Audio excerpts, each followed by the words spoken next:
Forged from the love of liberty in the fires of hope and prayer, with boundless faith in our destiny, we solemnly declare. Side by side we stand, islands of the blue Caribbean Sea, this our native land. We pledge our lives to thee. Here every creed and race find an equal place, and may God bless our nation. Here every creed and race find an equal place,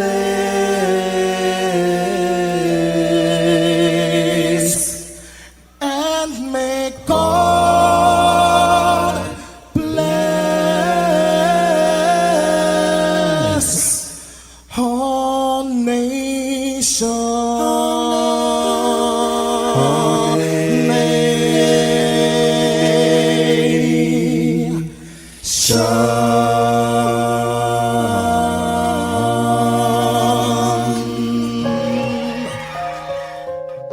Heavenly Father, we come before you at the start of this new day, giving thanks for life, for health, and the opportunity to serve through this station. We ask for your divine presence to guide us in all we do. Bless this broadcast, that it may be a source of inspiration, joy, and unity to all who tune in. Whether near or far, may our words uplift, our music heal, and our message bring light to those who need it most. We pray for our listeners, wherever they may be. Grant them strength for the day ahead, peace in their hearts, and success in all they put their hands to. Cover those traveling with your protection, and those at home with your comfort and provision. Lord, may everything we do bring honor to you and be a blessing to others. Guide our steps, bless our efforts, and let this station be a vessel of positivity and hope. In your name we pray. Amen.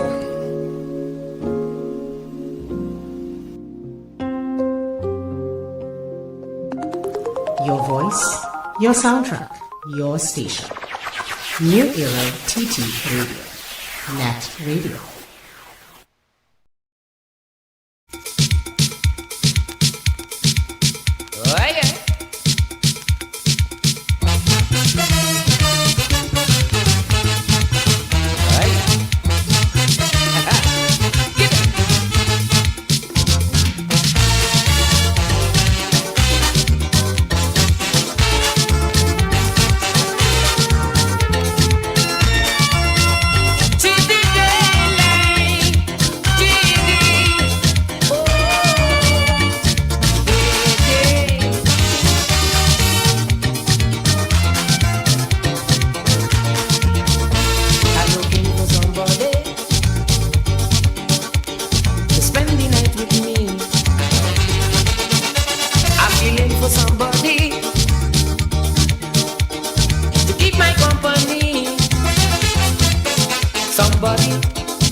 Everybody I talk to is to share my point of view. Anybody I lean on will be someone just like you.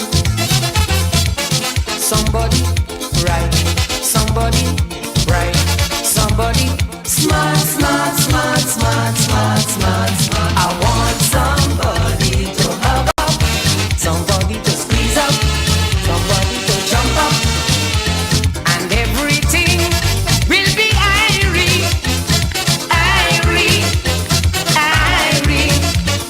I'm happy, I need somebody to hug up in the party. Somebody with tempo, somebody with sense, somebody who knows how to roll it up and to shake it up. I'm happy, I want somebody to hug up in the party. Aye.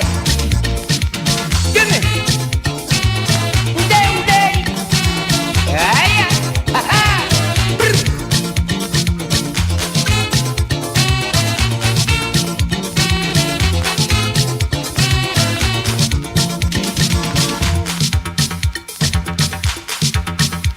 I really want somebody. I want somebody to hug up in the party. We're gonna party. Oh yeah. Give me. Woo. Alright. I like it.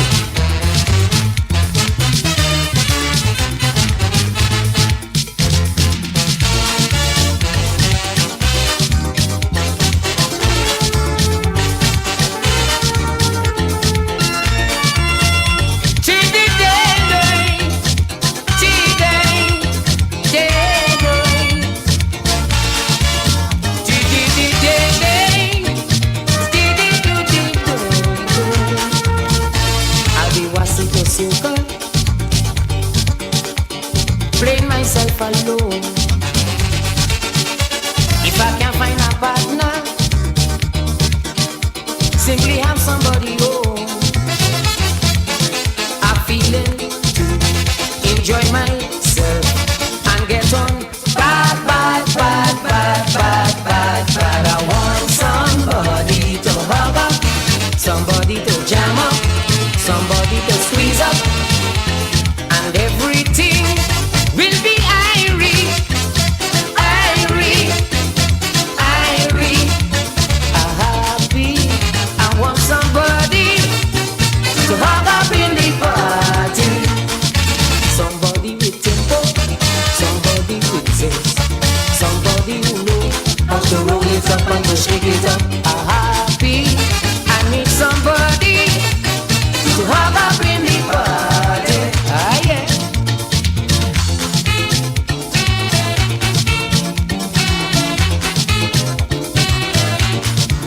Wake up, rise up. It's the NETT Radio Breakfast Show. Bringing you the energy, music, and vibes to start your day right.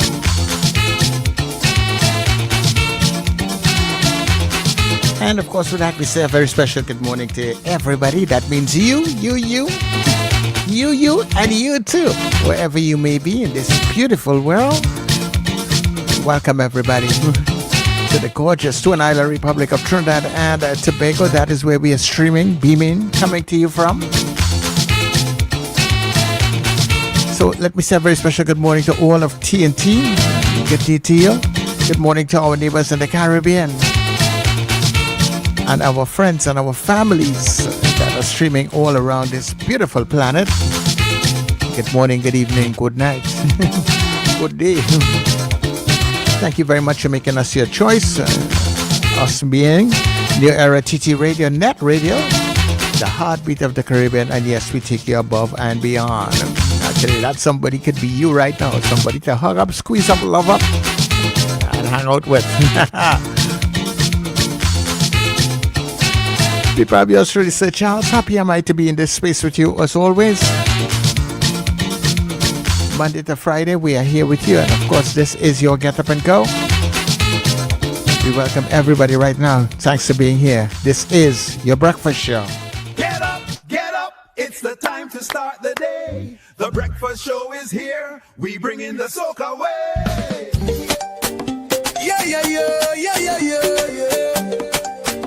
Yeah, yeah, yeah, yeah, yeah, yeah, yeah. Wake up, it's a brand new dawn. The breakfast show got the vibes turned on. From Morocco's Bay to the Savannah line. Let's start the day in Caribbean prime. Good vibes rolling through the air. The breakfast show, energy everywhere. We talk, we laugh, we make you think. Grab your double or your morning drink.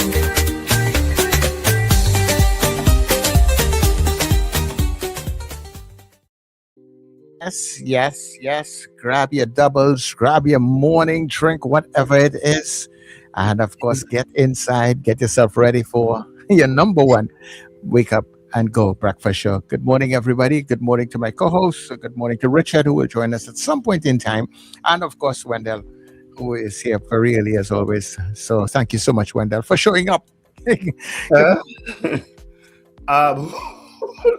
have to find something. Anyway.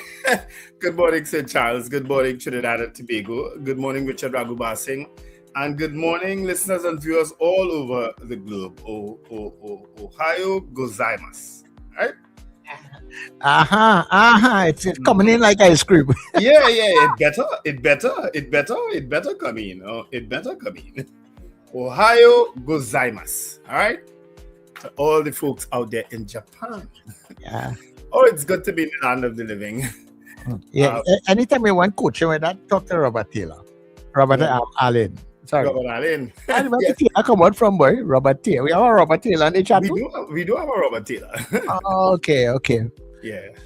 I remember I had a little conversation with Robert about Robert. Robert says it really well. He's been to Japan, I think he said. He's been to Japan on a few occasions. Yeah. But it's I'm so looking forward to it. Anyway, folks. Robert says it like he doesn't even have to think about it. He does. Good morning, Robert. I think he's been to Japan for quite a few occasions, if I remember him telling us. You know, with steel pan, because Japan is big in steel pan. You know? They love our culture. They really love our culture. You know. Yeah. But anyway, it's one of those days, folks. It's we waking up to news again of bad news of a suicide. We really need to do a program on that. You know, I mean, we've spoken about it, but what is driving so many people, men, to commit suicide? What is causing it? You know, and men who seemingly have their lives together. I mean, who seemingly, notice I said that, because you never know what people are going through, clearly, right? That is so true. And clearly they went through something that culminated in them deciding that the best way out of what they're going through is to take their own lives. You understand? And a slow death, I should say, in some cases, because hanging can't be an easy thing to take, to make that kind of decision. You know what I mean? And even to shoot yourself, that has to be an extremely tough decision to make. To reach a point where you actually can have to think that kind of way. I don't know why your mind has to be in a particular way and space, because this is as final as it gets. You know. Yeah. You know, and as I said yesterday, these people probably would have sent signals that something is wrong, you know what I mean? And then they decided that, you know, nobody was, well, their signals have been ignored, you know, nobody reached out to them. Maybe people did. But you'll never know. I guess you'll never really know, You know, so a young police officer committed suicide again yesterday. Is somebody trying to correct me? Die by suicide? I'm not following that comment. Die by suicide. Yeah. I think that's how you determine it. So it's very sad. It's very sad, you know, to wake up to that kind of news. But I don't want to sour you all morning again. So let me wish some birthday greetings. Let me do some birthday greetings before Richard comes on. Clint Batiste, he's a counselor in Port of Spain, the counselor for East Dry River. Happy birthday, Clint. I know he listens to us. I hope you have an absolutely wonderful day. Former councillor Brennan Patterson, he was from the Arima borough. He was my councillor actually in Davide, in Arima at one time. Happy birthday, Brennan. Lyndon Bartholomew, he's a young soldier, lives out there in Puckerin. Sharifa Holbrook, Shireen Ali Alexander, who just lost her mom. She is the sister of Councillor Jamil Bisnat. She is celebrating her birthday today. What a birthday, because she would have had to come home to bury her mom recently. So happy birthday, Shireen. Roger Baruch, Chad Harrington, they are all celebrating birthdays today. Today, of course, is April 16th, 2026. All right, so have an absolutely wonderful day, you folks. Yeah. Let me share some birthday greetings with you also in between here. So I start with the youngest and then go up the road, right? So, but there's all your children? Yeah. I was put it that way. That's what I say. So Debbie Modest, her grandson, he's celebrating his birthday today. He's 8 years old today. His name is Norma. Yeah, I suppose after that. She's somebody on the chat, isn't she? She could be, yeah, most likely. Yeah, her name comes up here. Yeah, she does. She does. So happy birthday to Neema at 8 years old. Then we have Joyce Phillips. Her daughter, Christine George, is celebrating her birthday today. She's also in the chat. Yes, so happy birthday to you, Christine. And right, I'm happy that Richard is here because this person asked for Richard to send happy birthday to her. Her name is Selma. She's 69 years old today, Richard. Okay. Happy birthday, Selma. Hope you have a fantastic day. Yeah, she says she was looking forward just to hear Richard say happy birthday to her. So Selma, if that is your birthday gift, if that is what we can give you from the breakfast show, happy birthday to you, okay? And yesterday was the birthday of Miss Puckerin. She's out there in Barataria. She celebrated 102 years old, guys. Wow. I actually, yeah. What? There was a time a number like that meant a lot to us. Well, actually, it still means a lot to me right now. Meaning and owing is not the same thing. So right now it means a lot. So. So that is my birthday greetings for today, guys. All right, lovely. Today is, of course, we are dead center of April. Well, we were kind of yesterday, not today. Yesterday we were dead center of April. So yesterday wasn't just hump day; it was hump month.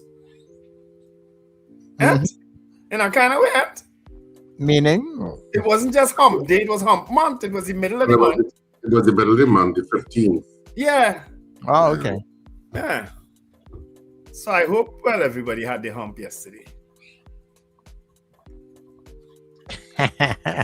Oh, was that you and then who called me this morning? I called you? No. I'm asking. No. You have an ex-Wendell on your chat? No, somebody called me this morning. But it wasn't a local number. But I have a local number. Where the number I'll call you from? But I don't know if your number wasn't working and you borrowed a foreign phone. Unless it's a Japanese phone you see calling you. No, but I don't know this code.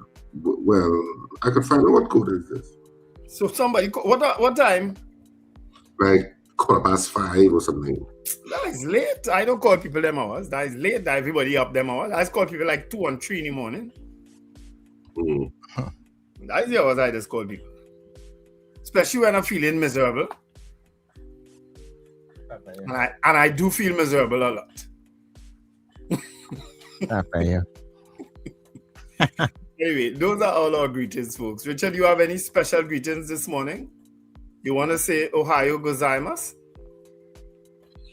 That sounds so Trinidadian because I know that's not how Japanese people say it. But He's getting better, Richard. He's getting better. Oh, gosh. People don't know not how to say it, but say it again. Ohio gozaimasu. In other words, yes, I'm in the state of Ohio. I don't go gozaimasu. And among some German. Ohio gozaimasu. Among some German in Ohio. Alzheimer's. Oh, Lord. I'm a Japanese person say it now to be convinced it's not Ohio gozaimasu. Manish will call in later, call in at some point in time and actually pronounce it first. Okay, great. I'm seeing the code. What the code saying? This in Cambodia. Cambodia? Oh, that's a hack. Yeah, that may be some one of those, hackers. That's a hack attempt. Did you? You didn't answer, did you? No. Okay. So now, so they have all your business, They know everything about you, If you had answered, couldn't get in. Well, they'll be like you then.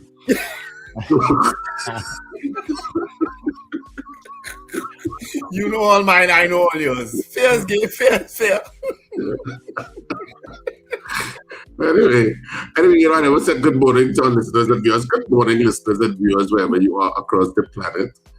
A special good morning to you on this Thursday morning, on the 16th of April. Of course, theatre is on this weekend. Yeah, theatre is on this weekend, actually, at Central Bank Auditorium. There's a musical on, which I'll be going to on Saturday night. I think, is it called the Art Academy? I think it is, I can't remember the name exactly. Anybody who's watching who knows the name, just send it to me. Penny, if you know the name, if you're watching, tell me now. I think it's the Art Academy. It's by Paula Hamilton Smith. And so it's on this weekend, directed by Kern Samuel.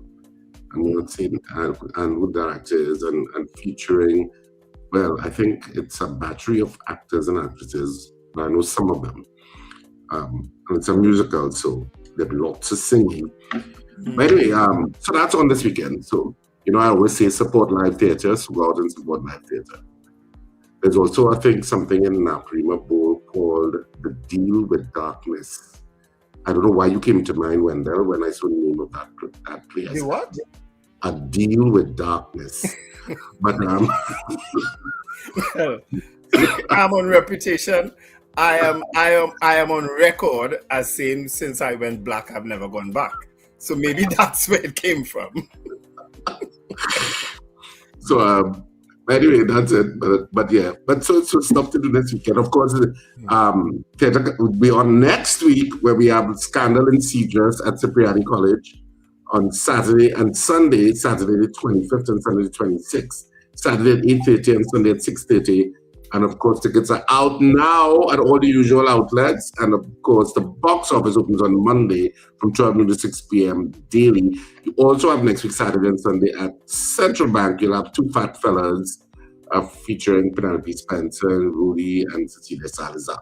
So they'll be in Central Bank, but we'll be in Cipriani College now with Scandal in Seedress. So lots of theatre stuff going on. So support it.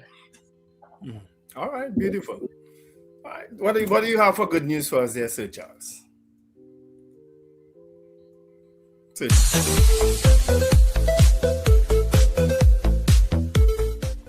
Today's my mom's birthday. She left 35 8th Street. 102 today. Boys and girls, ladies and gentlemen. In Barataria here, we have Miss Puckerin, Miss Norma Puckerin. 102 today. Today is my mom's birthday. She's 102. I want to wish everybody who have their mother alive, love your mother, be strong, be safe, and be proud of your parents. Yes, Be proud of your parents and love your mother and father, so your days will be long. Love in the house. Today is my mom's birthday. Happy birthday, mommy. What you have to say? I have to say that God has blessed me to see the 102. And I know, Lord, that is nothing. It's what I want to say. If God has permitted me to live this 102, I ask the Heavenly Father to bless my body, east, west, and south. Also my children, oh Lord, because I know, Lord, that I deserve of that, because I live a life till the hour. Amen. Amen. Thank you. Thank you. Happy 102nd birthday to you, Ms. Norma Puckerin, from all of us at NETT Radio. Congratulations.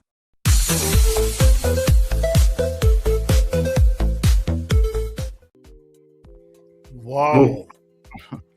Wow.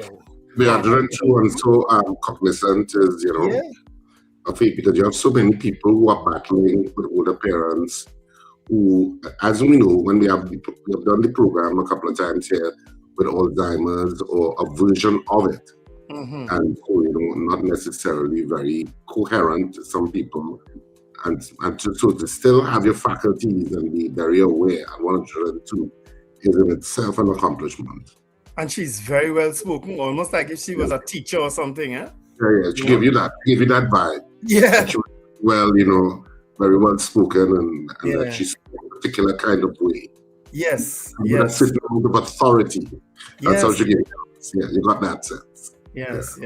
Very Happy birthday, Miss Norma Puckerin, 102. Wow. Happy birthday to you.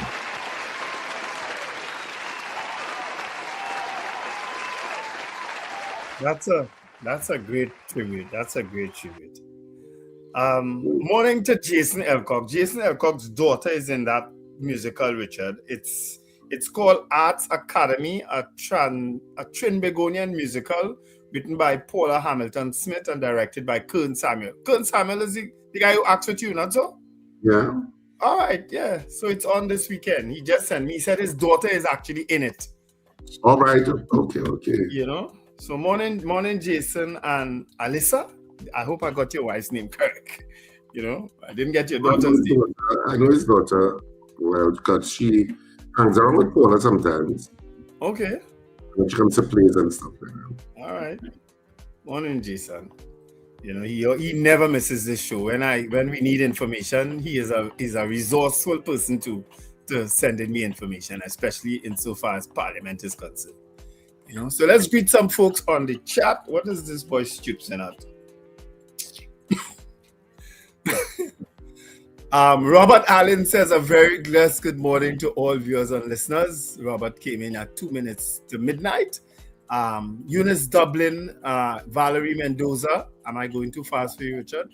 Yeah. No, I was reading sorry, go ahead. Yeah. Margaret Thomas says good morning. Ava Smith also sends greetings. Estelita Sampson up bright and early at 2:40. Miss Sampson, don't tell me the bar keep you up again. That music in the bar.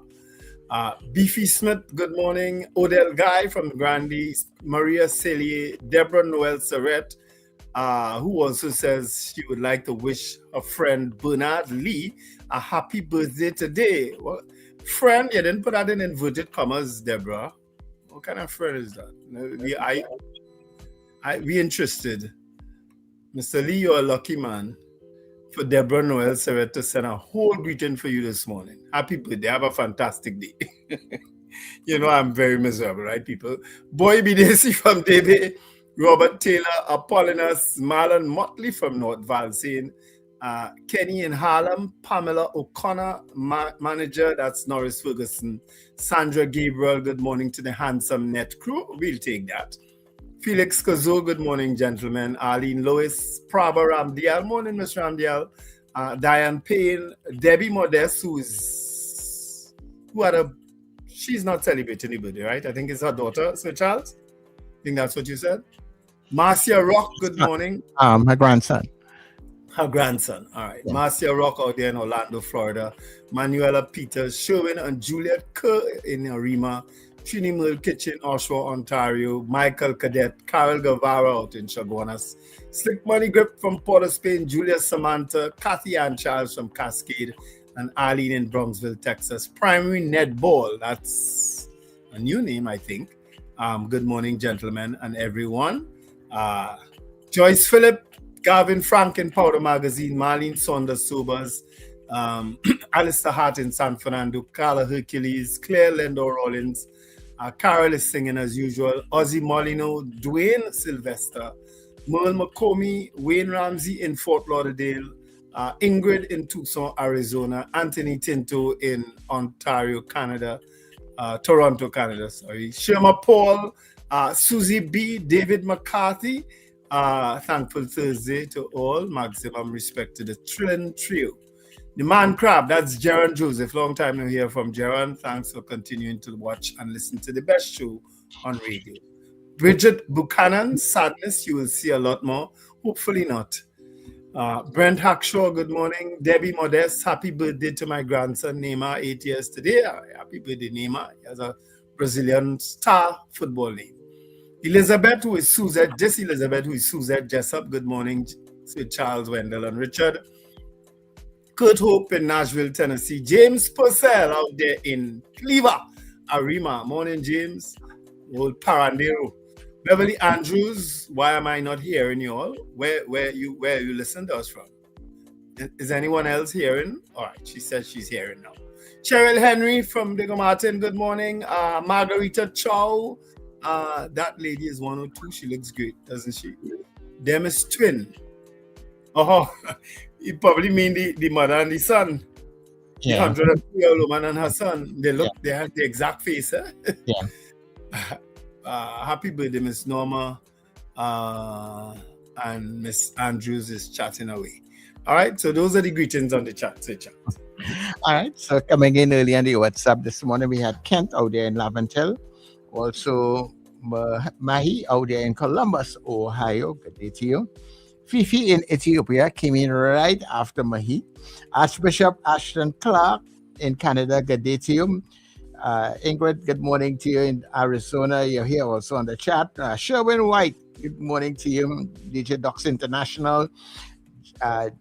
Gemma out there in Champlain, J&J Gemma. Good day to you. Callan and Kelly coming out of Carenage. Captain Ron in where's Captain Ron again? Captain Ron is in Orlando. Orlando, right. Frank is out there in Aruka. Zena in Arima and the Powder Puff Girls. Good morning to you, ladies. And Charmaine came right after, so the Powder Puff Girls are very active this morning. Debbie Modest is here. Joyce Phillips. Active on a typewriter. Yeah, and they're very active up there. Yeah. On a laptop. Good morning to Rockaway and Rena Buna Jennings. Good morning, Selva. Good morning. Happy birthday to you again. Ron DeSantis, the miserable man on the net. And also Peter Wilson. Good day to you. Let me say good morning also to the Gael family. People, it is now 26 minutes before the hour of 7 o'clock. We are going for that break. Stay with us. We'll be back here on The Breakfast Show. Scandal in Citrus heads back to Cipriani College. You heard right.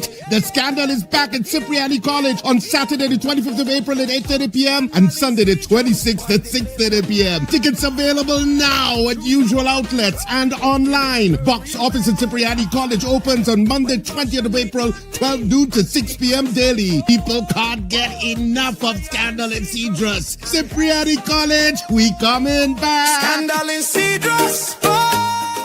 Are you taking care of your sexual health and overall well-being? At Total Image and Dr. Raj Adult Boutique, we believe your confidence, wellness, and intimacy matter. Visit us at our convenient locations: 10 Carmody Street, St. Augustine, Edinburgh, Chaguanas. Shops of Day Bay, 95 Circular Road, Vista Bella, Docks Ranch Light Pole 51, SS Aaron Road, Penal. And Metro Hotel, Suite 1, Number 2, Knoll Street North, Couva. From relaxing massage services to professional guidance on sexual wellness, we are here to support you every step of the way. Consult with renowned sexologist Dr. Raj Ramnanan for expert advice tailored to your needs.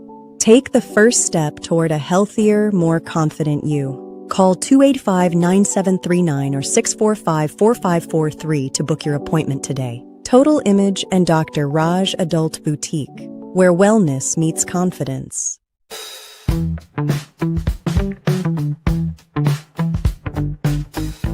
S&H Rumbox, 137 Western Main Road, St. James, for all your retail and wholesale needs for alcohol and non-alcoholic beverages. Call us at 686-0599 or visit us at 137 Western Main Road, St. James. S&H Rumbox, drinking out of the box. Central Bank Auditorium. The ridiculously funny comedy Two Fat Fellas is coming April 25th and 26th. 2 nights only. Two Fat Fellas stars Cecilia, Kenny, Kevon, Zachary, Rachel, and Rod. Tickets available at Dorman Shoe Store, Long Circular Mall, Anthony's Floral, Valpark, Beachology, Mokorapa Road, A-Squared Stores, Eastgate Mall, Brentwood Plaza, C3 Center, and the Falls at Westmore. And IslandEtickets.com. Central Bank box office opens Thursday the 23rd of April. For more info, call or text 683-0356 or 683-4843. Two Fat Fellas, Central Bank, 25th and 26th of April. 2 nights only. Advertise with us on New Era TT Radio, the fastest growing streaming platform for talk in Trinidad and Tobago. Audio and video ads welcome. Elevate your brand with us. Connect with us at newerattradio@yahoo.com or call us at 299-5156. Now what are you waiting for?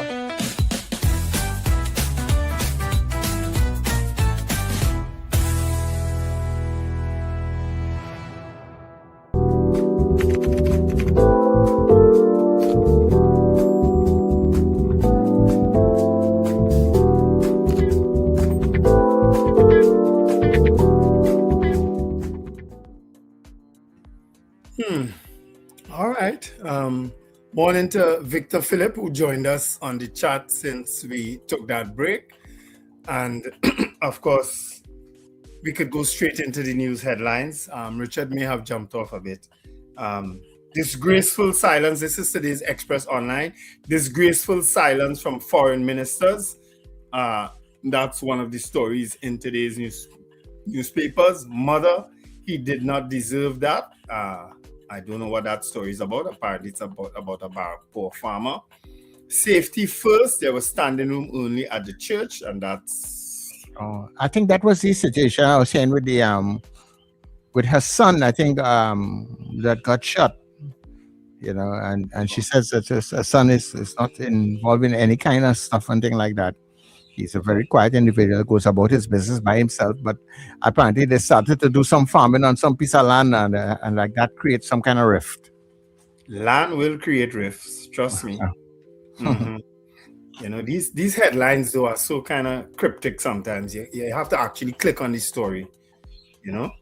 Of course, other trending stories in today's Express Online. PM washing of dirty linen, straining CARICOM unity. That's one of the stories. Cash in shoe, not enough to stop armed robbery.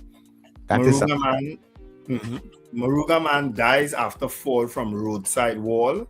Suspicious blaze hits businesswoman's penal home. And those are all trending stories. And of course, I don't know if you all would have seen the video of the robbery at Castleton Avenue in Trinity. A man was sitting in his vehicle after dropping off some people. And, well, some guys drove up in the road and robbed him, you know. Yeah, I will show that for you in a little bit. Yeah, sure. So those are trending stories in today's Express. Can you do the Guardian? Yeah, go ahead now. All right, I'll do the Guardian one time. The Guardian trending stories. Cops widen Sabita probe. Main suspect's home firebombed amid concerns of a major criminal network in South Trinidad. Criminologist warns against issuing PDOs to teens. Man sleeping on retaining wall falls to his death. Shia leader urges government to reconsider terror blacklist. And I know Lala did an interview concerning that too, Charles. I don't know if you want to try to reach out to him. Other stories trending: the strategic pivot, how TNT anchors PMI's vision for a smoke-free Caribbean. Young warns energy decisions threaten TNT's industrial base, and what incident caused data says about gas transmission. Of course, pressure mounts on PNM senator to step down, and that's a story that started to get some legs yesterday with Senator. That's something we should really look at too, you know? Yeah. That is a big story. Yeah, it could be very big. We'll see where it goes. So those are all trending stories in the both newspapers available today. Thank you very much, Wendell. We could go straight into Did You Know? Yeah, let's get into Did You Know?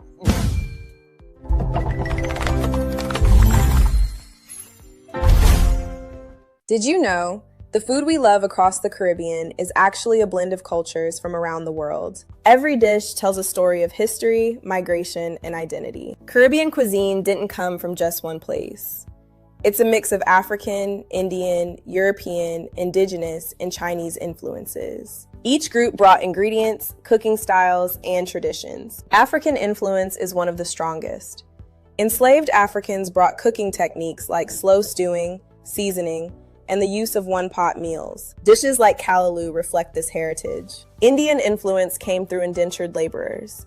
They introduced spices, curry, and dishes like roti and doubles. These foods are now central to Trinidad and Tobago's identity. European influence added ingredients like salted meats, bread, and certain cooking methods. These blended with local styles to create something new. Indigenous peoples contributed ingredients like cassava, corn, and local herbs. These form the foundation of many early Caribbean diets. Chinese migrants also influenced Caribbean cuisine. They introduced stir-frying and new flavor combinations that blended into local cooking. The result? A unique fusion.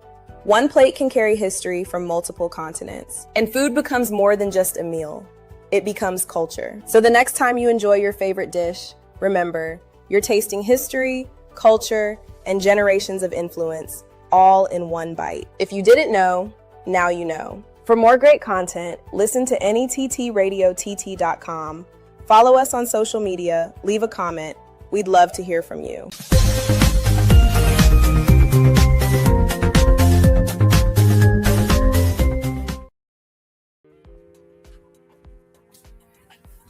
Yes, all the influences there where food is concerned in our Did You Know segment there. So, and people mix all of those things. So that a really nice melting pot. And just to let you know that if you would like to get any of those Did You Know the good news, all you have to do is go up to our channels, YouTube, Facebook, Instagram, TikTok, and you could share it from there to all your friends and families all over the globe, right? They are there for you guys. So as you hear them and you see them, they are up on our different portals. Yeah. Of course, we could take your calls, but we will fashion a poll concerning that story with the PNM senator who is in a spot of bother concerning an incident at the PAC. I saw that message coming through yesterday, and I didn't know what it was about. Someone keep putting that on the chat yesterday about the PAAC or PACC. What is it? Which one is it? PAAC, I think, the Public Something Committee. Yeah. And I didn't know what the story was about, but of course, as I said, the story took a lot of legs yesterday during the day. And yesterday when I was listening to the PNM's press conference, they had asked Stuart Young about it, and he said the leadership will address it. I think Marvin Gonzalez did say that, they cannot comment on issues like that because of the potential for, I don't know what the potential was in terms of breaching parliamentary rules. You know what I mean? Because it is a matter that the parliament that is happening under the speaker. So, but of course, a lot of stories came out about it concerning Senator John Bates and Senator Faris Al-Rari, you understand, in terms of them assisting, what is alleged? Allegedly assisting in a document that was provided by former Minister Terence Yalsing. But as I said, the story took a lot of legs yesterday, and a lot of people are calling for the senator to be removed or that she resign. So we're going to poll it and ask you what you think. I'm sure a lot of you all would have seen and heard this story. There's no video, but there's a story that's... The Guardian has a really good insight article about it. You know, they went into it in a lot of ways. So if you don't understand it, you could probably get a quick read of the Guardian to understand, you know, what was going on. So apparently, too, as I said, like whatever, the senator is part of the committee that has been as examining it, and challenging these witnesses or these persons who are giving information concerning this whole tralala imbroglio taking place with the pharmaceuticals, you know, and the pharmaceutical companies. As to how business has been conducted and been going on and stuff. So it has been very interesting. A lot has been coming out of it over time, and it's great. It has gained quite a bit of public interest. Some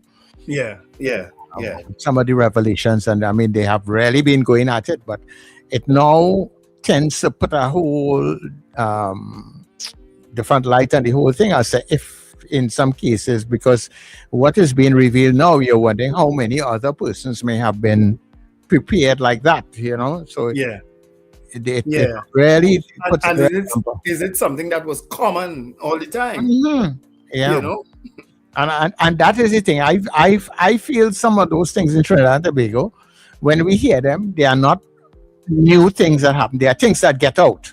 But I don't think they are new things that happen. You know, it just goes to show the level of how far the corruption could go. Well, I don't know if it's corruption, but it just goes to show. I mean, with other areas, I'm not saying that this is a thing, because as I said, it's now they're now going to investigate it further and that sort of thing. But it really just shows, you know. It seems like in every aspect of it that we just can't seem to have it down back right all the time. So we will see where it goes. But we're going to poll it this morning. Do you think the senator should step down or resign or be removed from the Senate based on the story that has come out so far? Because we don't know the actual facts of the story. We could only go based on what is being reported so far. All right? So we're gonna poll it. You know, we're not afraid to poll anything on anybody. You know. But let me show you that Trin City situation. Yep. Then we take your calls.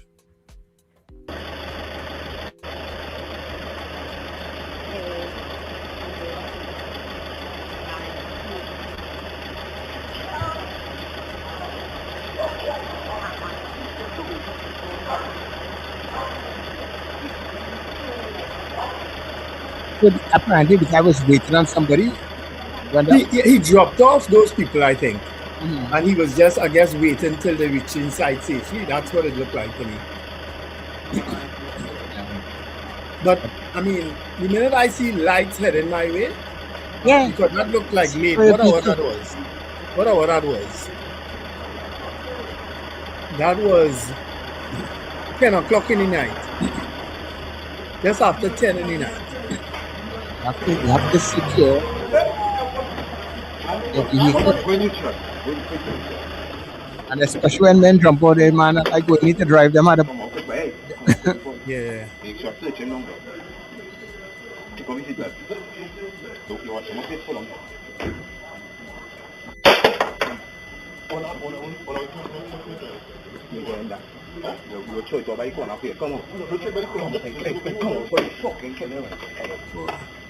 Apologies.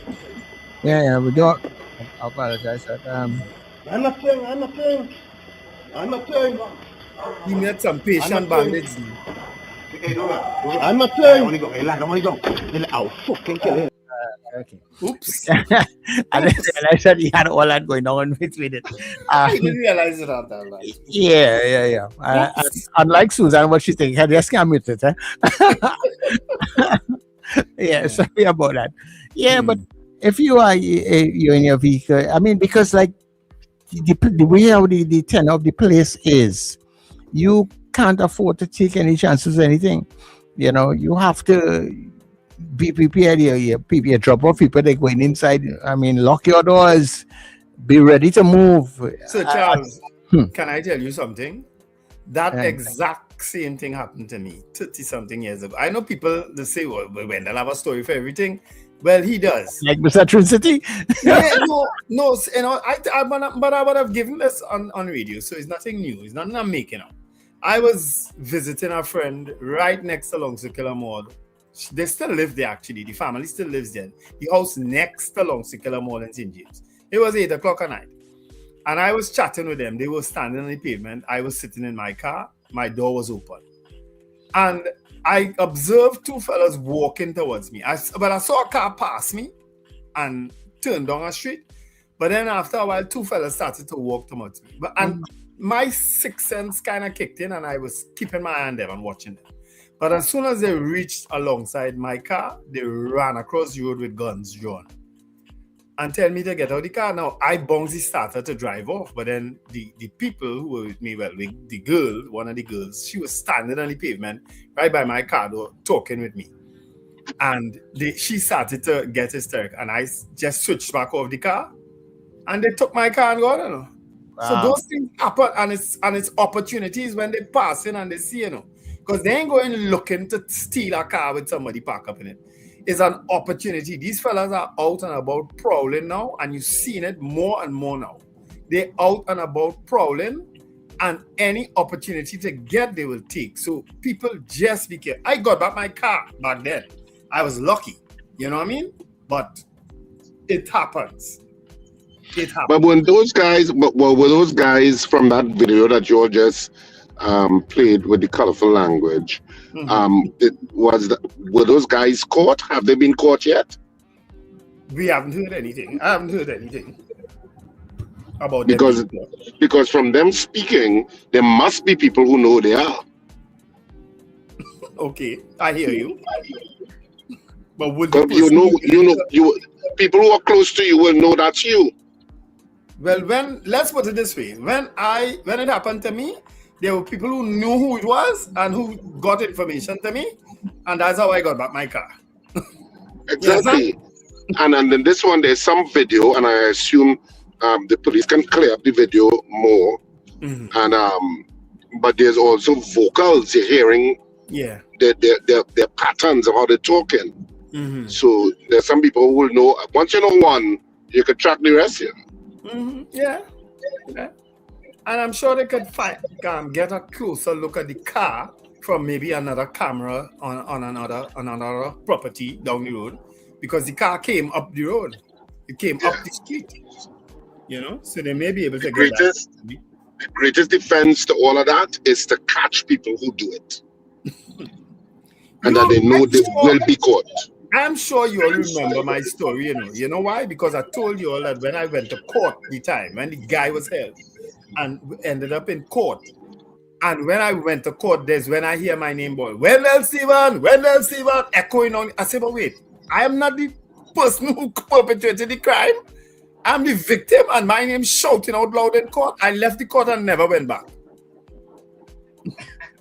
I'm sure you all remember that story. I remember you talking about that. Yeah. But you know what?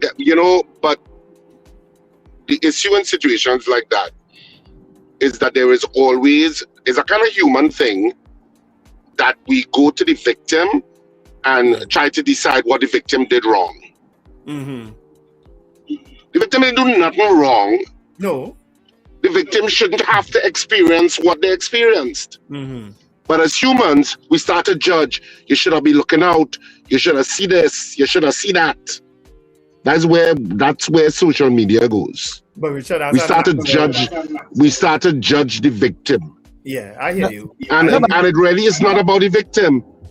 Because he could have been casually waiting. She was probably coming back out in a minute or whatever. And he must have glanced at his phone.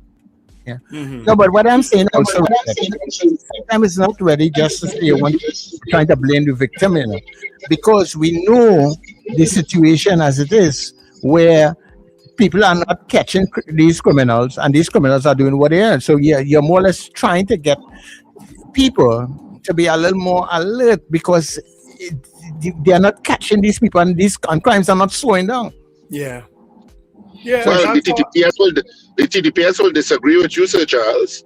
Of course they will. They're saying that crime is going down. Yeah. Going down the road, all over the road. That's where it's going down. No, they're saying that the percentile is lower. That's what they're going to tell you.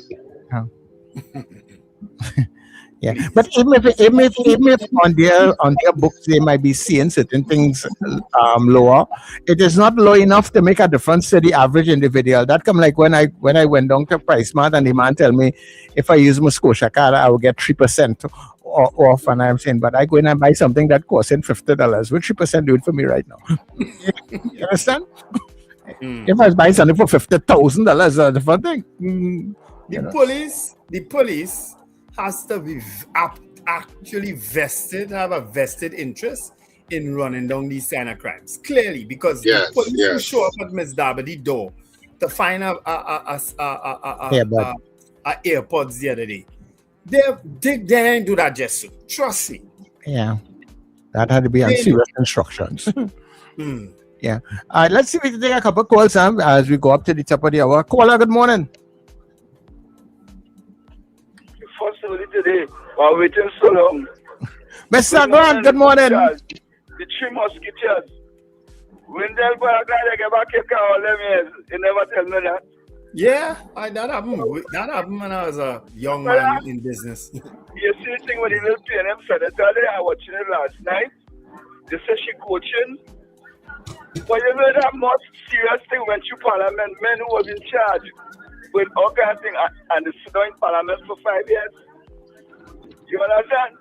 That just goes to show you, as I always tell you, Trinidad, we had too much deceitfulness that's been going on. You have one law for some people and another law. You know what I mean? Too much deceitful for years. I've been watching this thing, you know. It has certain people do it and they get through and they get a nice smooth ride. People cussing president thinking, total disrespect. But that will make me laugh. That why I right by myself. Because you see, there's something wrong. Never tell already this country could never change, you know. Now, well, it had to change, yes. Because we can't take this for too long again, Mr. Grant. It ain't gonna change, well. Look at that side and this side, the red side, the yellow side, and the teacher when people have. I know it, you know. Well, we had a mixed red and yellow and carpet and orange. All right, brother. All right. Mr. Grant, you know what you're going to get? You're going to get the same people who kept quiet when the issue of two senators taking offering of saying that they will vote for a bill if they get so and so. People went quiet on that. Then that story dead. You will get those same sanctimonious people coming now and saying, no, she must go. She had to go. And guess what? She has clearly the ethics in this country gone through. You know? Has been followed. Right. Caller, good morning to you. Morning, gentlemen. With reference to the senator, right? I believe that the process should follow. If it is that she has been found wanted, then the relevant action has to be taken. However, we can't be hypocritical, right? If it is one action is good for one, it should be for all. We can't have we going on our high end asking for someone to step down with reference to this, and yet we have persons who are before the court sitting on our parliament, right? So it's supposed to be equal across the board. Yes, gentlemen, thanks. Good morning.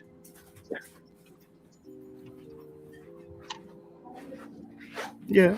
Okay, thank you. You can put up the poll, Sir Charles. Yeah. I'm going to take this call in the process. Caller, good morning. Good morning, gentlemen. One of my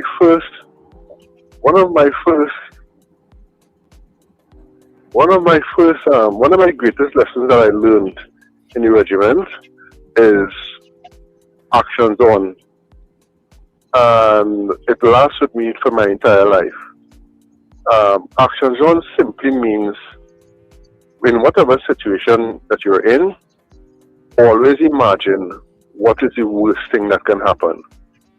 And I remember teaching my wife at the time, or how my house is situated now. I always teach her to, when you're parking in the garage, reversing. One of the things I always remember telling her, when you backing in, look forward. Mm-hmm. And anything you see passing that threshold of a gate, put your car in drive. Bounce gate, bounce smash up car, I don't care what you do, but you see whoever or whatever it is crossing that threshold, make sure you run over them. I support that, Lincoln. Gate, right? And that in that last video that you saw there, people need to be trained into action zone. From the time that door open, this vehicle should have been drive. He should not be able to come out of that vehicle. He should have been pinned and dead right on that car there. You understand? Mm-hmm. Action zone is something everybody, especially in this time of crime, need to be mindful of, need to prepare themselves. What if whenever I do have a vehicle, and it's the scariest time of my life in Trinidad and Tobago, when I had to jump in a maxi, because I always thinking, what is the action zone if a man pull out a gun? What is the action zone if a man pull out a knife? And you had 24 people to watch now, and your head on a swivel in this maxi. I just be scared to travel. I cannot travel anymore because my mind always racing in a public transport. You understand? How I was trained. So we need to be more mindful in this climate as to what could go wrong and prepare for it inevitable. But one of the things I'm positive about doing, my vehicle would be a vehicle of mass destruction. Anytime I see I'm involved in something like that, I'm mashing up car, I'm mashing up gate, I'm mashing up everybody, but somebody could be dead at the end of it. Thanks very much, Lincoln. Lincoln, I don't have that kind of training like you, but trust me, I just be real jumpy. You see what I went through? I could do that. I could do what Lincoln suggested. As a matter of fact, I always tell people to always back into a driveway. I've told my daughter, my nieces, my sisters don't drive. But I tell them always back into a driveway. And as Lincoln said, keep your eye on the front. And anything cross that threshold, you're going at them. You understand? In terms, well, you must have a fair idea if somebody's coming to harm you or not. You know what I mean? Because some people have this bad habit of walking in the air to sell something or say something. You know what I mean? Just walking in your property sometimes like that. You know? But you have to have your P's and Q's on. You have to. You have no choice. All right, we're going to the morning poll, Wendell, and we're going to the news. All right, so a poll this morning is, should the PNM senator resign or be removed based on the incident raised at the PACC, the Public Accounts Committee of the Parliament, all right? Should she resign or be removed, yeah? Yes or no? All right, and remember you're voting 1 for yes and 2 for no, all right? Yes. We will be back.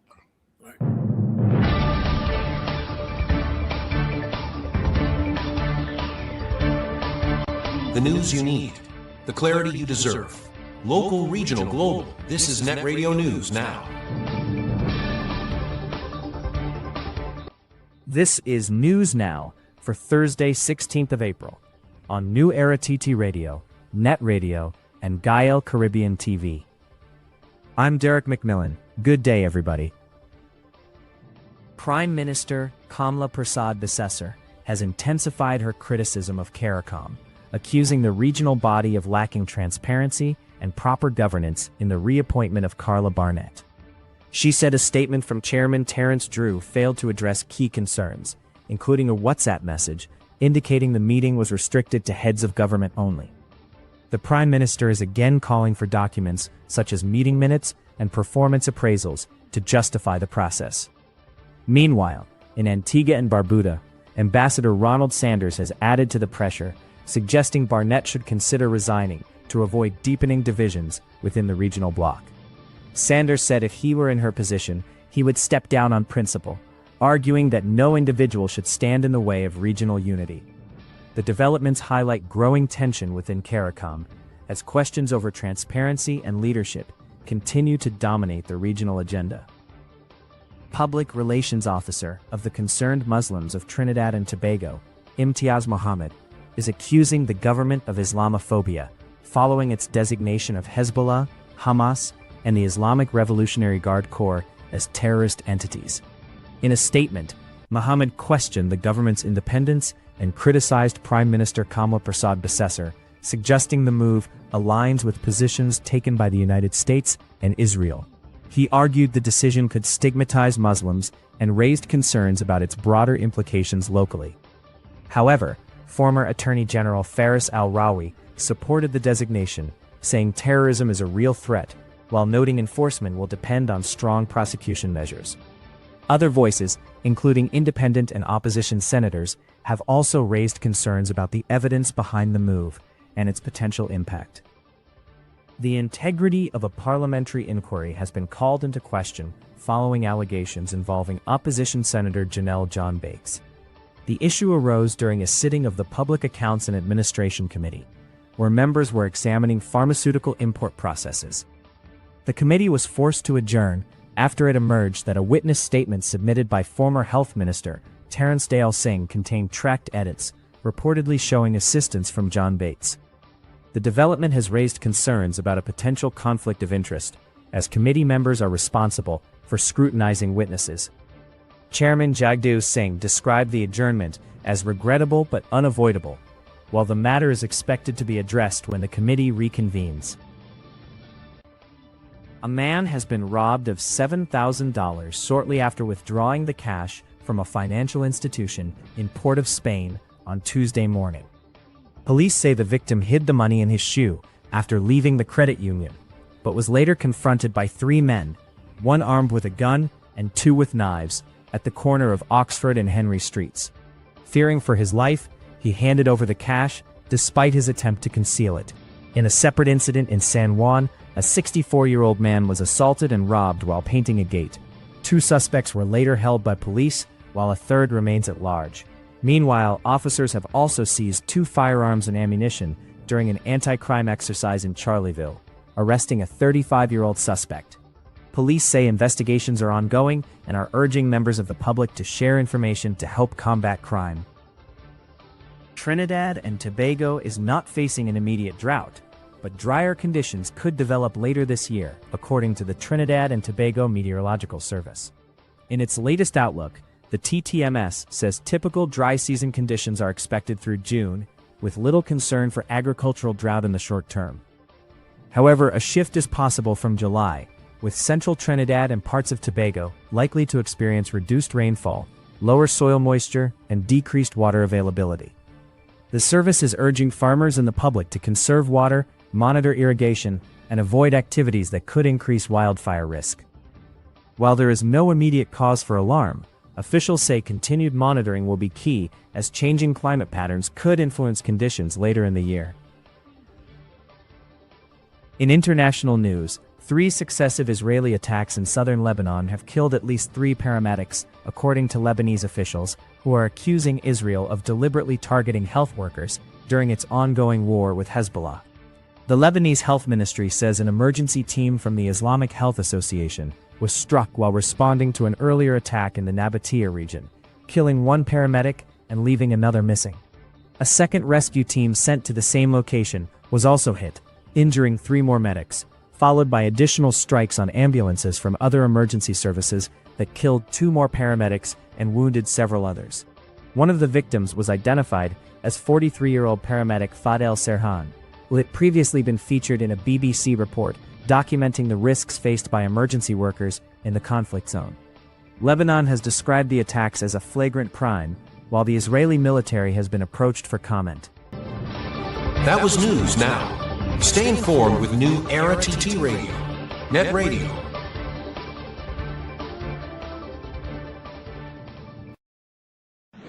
Your mid-morning just got better. Join Sir Charles for the mid-morning mix and mingle, where good music, real talk, health, and family matters come together, and your voice is heard. Whether you're at work, on the go, or just taking a break, this is the perfect mix to keep you engaged, informed, and entertained. The Mid-Morning Mix and Mingle. Weekdays, 9 a.m. to 12 noon on New Era TT Radio, Net Radio. Morning vibes, fresh energy. This is the NETT Radio Breakfast Show.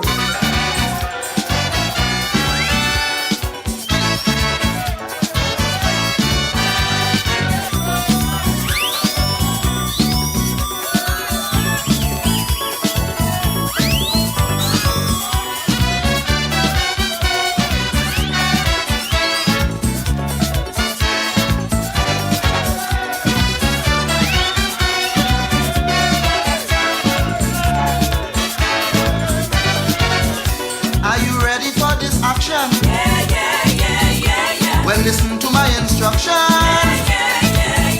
Man, I hope you're nice in your head. For the exercise, go be wed. Man, it's left to right. We swinging so whole night. We swinging left to right. We swinging so everybody get on the floor. Left to right. We swinging so whole night. We swinging left to right.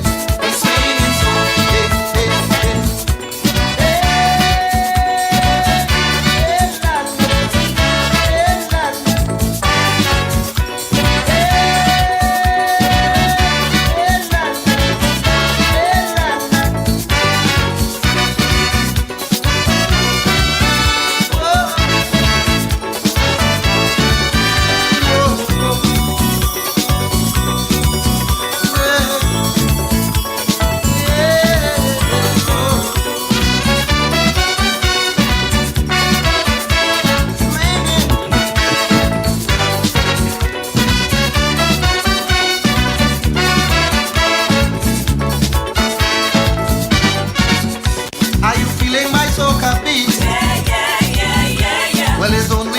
It's sweet.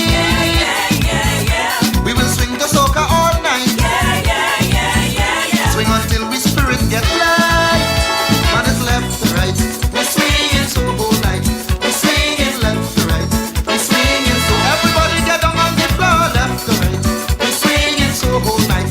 We swinging left to right. We swinging so hey, hey, hey.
locked into NETT Radio Breakfast Show, fueling your day with the best music and real talk.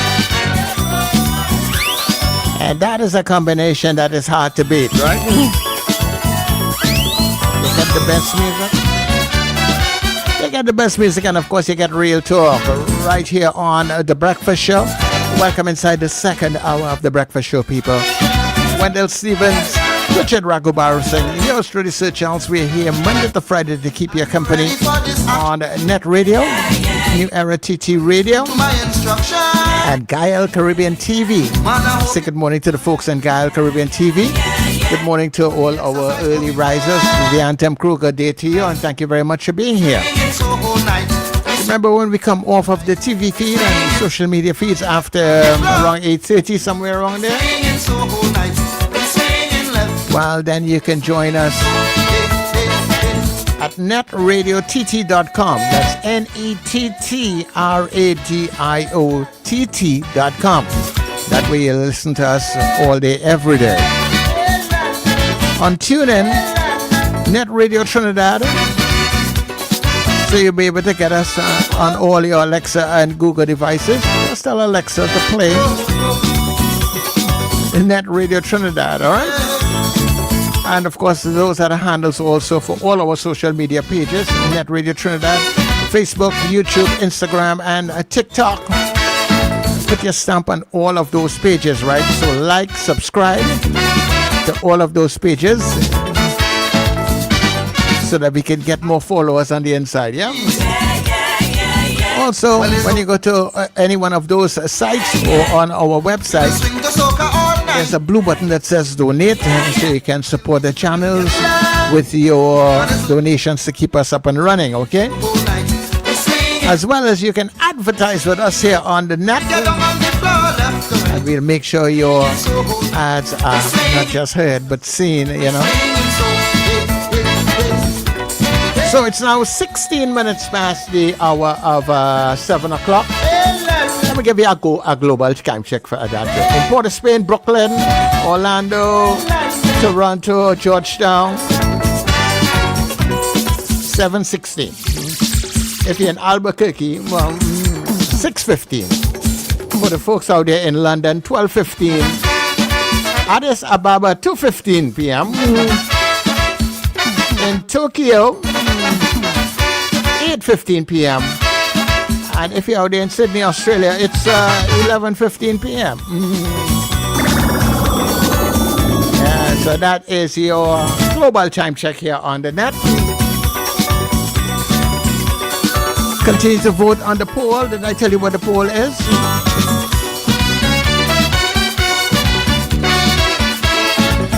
Right, let me pull it up here. So on the poll today, we're asking you, should the PNM Senator resign or be removed based on the incident raised at the PAAC?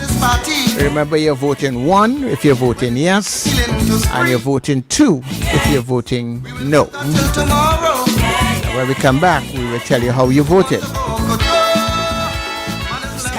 Scandal in Citrus heads back to Cipriani College. You heard right. The Scandal is back at Cipriani College on Saturday the 25th of April at 8:30 p.m. and Sunday the 26th at 6:30 p.m. Tickets available now at usual outlets and online. Box office at Cipriani College opens on Monday 20th of April, 12 noon to 6 p.m. daily. People can't get enough of Scandal in Citrus. Cipriani College, we coming back. Scandal in Citrus. Are you taking care of your sexual health and overall well-being? At Total Image and Dr. Raj Adult Boutique, we believe your confidence, wellness, and intimacy matter. Visit us at our convenient locations: 10 Carmody Street, St. Augustine, Edinburgh, Chaguanas, Shops of Daybay, 95 Circular Road, Vistabella, Docks Ranch Light Pole 51, SS Aaron Road, Penal, and Metro Hotel, Suite 1, Number 2, Knoll Street North, Couva. From relaxing massage services to professional guidance on sexual wellness, we are here to support you every step of the way. Consult with renowned sexologist, Dr. Raj Ramnanan, for expert advice tailored to your needs. Take the first step toward a healthier, more confident you. Call 285-9739 or 645-4543 to book your appointment today. Total Image and Dr. Raj Adult Boutique, where wellness meets confidence.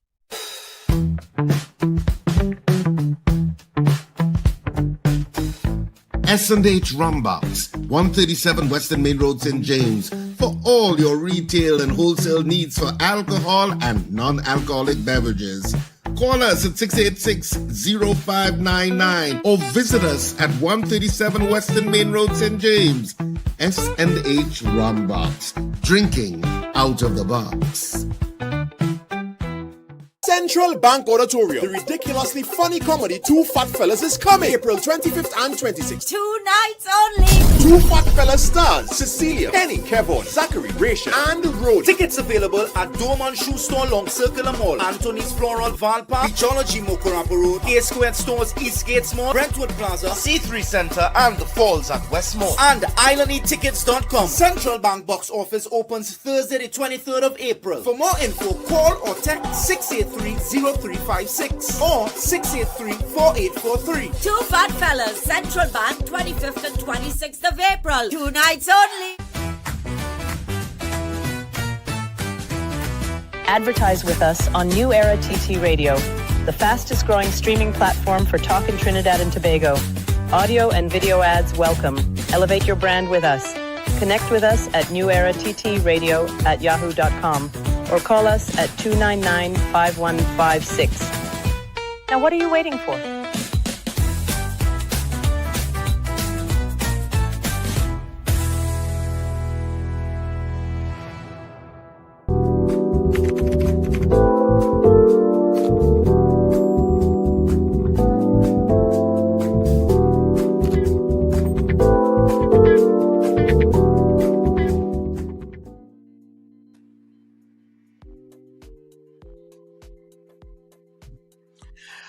All right, everybody. So we are back here on the Breakfast Show on your TT Radio, NETT Radio. And of course, where the guys were? Okay. Yeah, I'm here. All right, so Wendell is here. I just can't use my microphone. I mean a microphone, my camera. Actually, I could, Yeah. I could use that one. Hold on, that's all. Listen. Right. Yeah. I could use it. All right, good. So we go straight into the poll. Yeah, we might as well. Yeah, let me see if I can help with it. Let me see if I can switch the comments and get the poll results. All right, tell me when you're ready, Charles. Yeah, well, the system ready, so. All right. So the system is saying, let me get from the first vote was Boy B. Dacey says 1,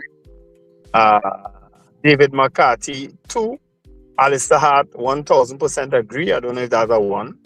Ron DeSantis Jr. 1, Valerie Mendoza 1, Kenneth Suberu 2, that's a no. Kazim is saying the font too small. Yeah, Kazim. You gotta make do with it for the time. Yeah, we gotta do it until they upgraded it first. Yeah. Colted Finch 2, Kazim Mohammed votes 2. Sankofa didn't vote. Victor Philip 1. Scorpion Pepper goes back to her miserable self this morning with a 3. Until she votes later on, I'm sure. Eunice Dublin says no. Trini gets fit 1. Michael Oliver 1. Beauty Culture 2. Marlene Saunders Sobers 2. That's a no. Beefy Smith. Beefy Smith, I'm not sure if that's a vote. Because you're asking a question. Michael Cadet says 1. Estelita Sampson says, I do not know the story, but you can check it out. Wayne Joseph, no. Diane Payne, no. Joseph Clement, no. Debbie Mitchell didn't vote. Scorpion Pepper, the senator should neither resign nor be removed, especially if no sanctions have been brought to bear on those allegedly soliciting bribes.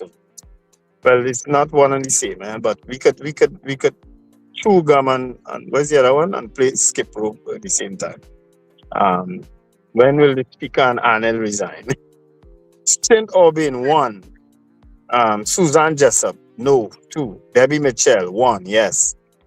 Avion Abraham, no. Gregory Boyer 1, yes. Robert Allen 2, no. Jason Samuel 1, yes. Slick Money Grip 2, no. Apollonius 2, no. Ian Stewart 1, yes. Felix Cazo 1, yes. Annalie Johnson 2, no.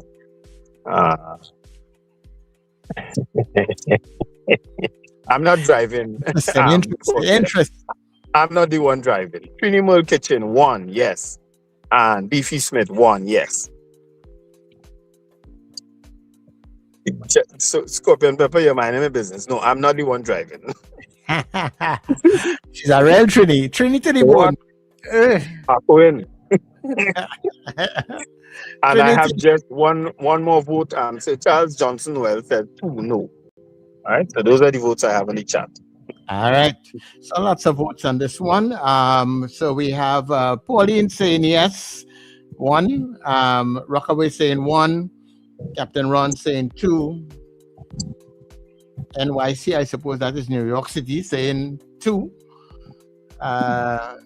Peter Wilson saying 2. Archbishop Ashton Clark saying 2. Judith in Tobago saying 2. Sean Ram saying 1. Sexy Red saying 1. Fifi is saying 2. Mahi is saying 2. Zena is saying hell 2. Zena, you know, you see how another saying that people can adapt.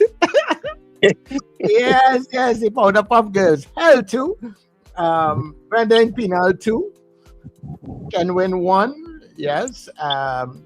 Frank in Aruka says 2. And Raymond says 2. That is what I have there so far. All right. I have 2 more votes. Gary Francois 2 no. And Sherwin Kerr 1 yes. Those are the 2 votes I have. All right. Well, according to our poll, 59 of you said no, she should not resign, and 41 of you said yes. Interesting. I like it's tabulated, you know. Despite I read this, I put it like a real Trinidadian for the real chunky writing. I love the idea of the poll. Yeah, how it's calculation and stuff, you know. And that way nobody can say it's I and Wendell swinging the poll. True. But you're voting on the chat.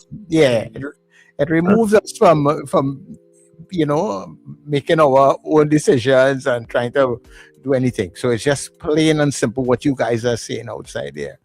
Yeah. But actually, Senator Bates listens to this show every morning.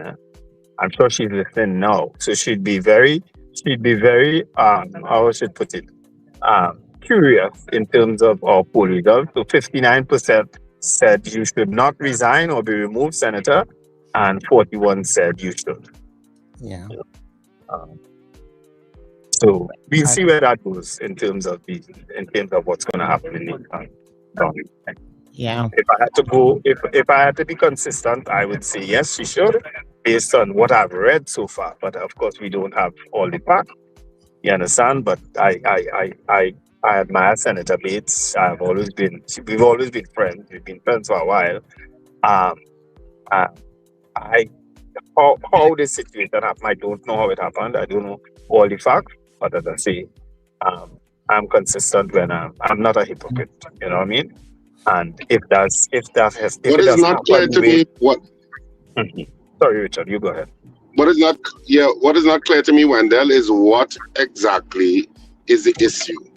I have not read the story, and we are voting. People are voting on an issue that I don't think they're necessarily clear on. I'm not clear. Let me see if I can explain. I have not read the story, and I'm not clear. Let me see if I can explain it based on what I read. Mr. Dayal Singh was to appear before the PAAC, right? The committee. And as an attorney, he would have sought advice in terms of his presentation. His advice came from... Who Dayal Singh is this? Terence Dayal Singh.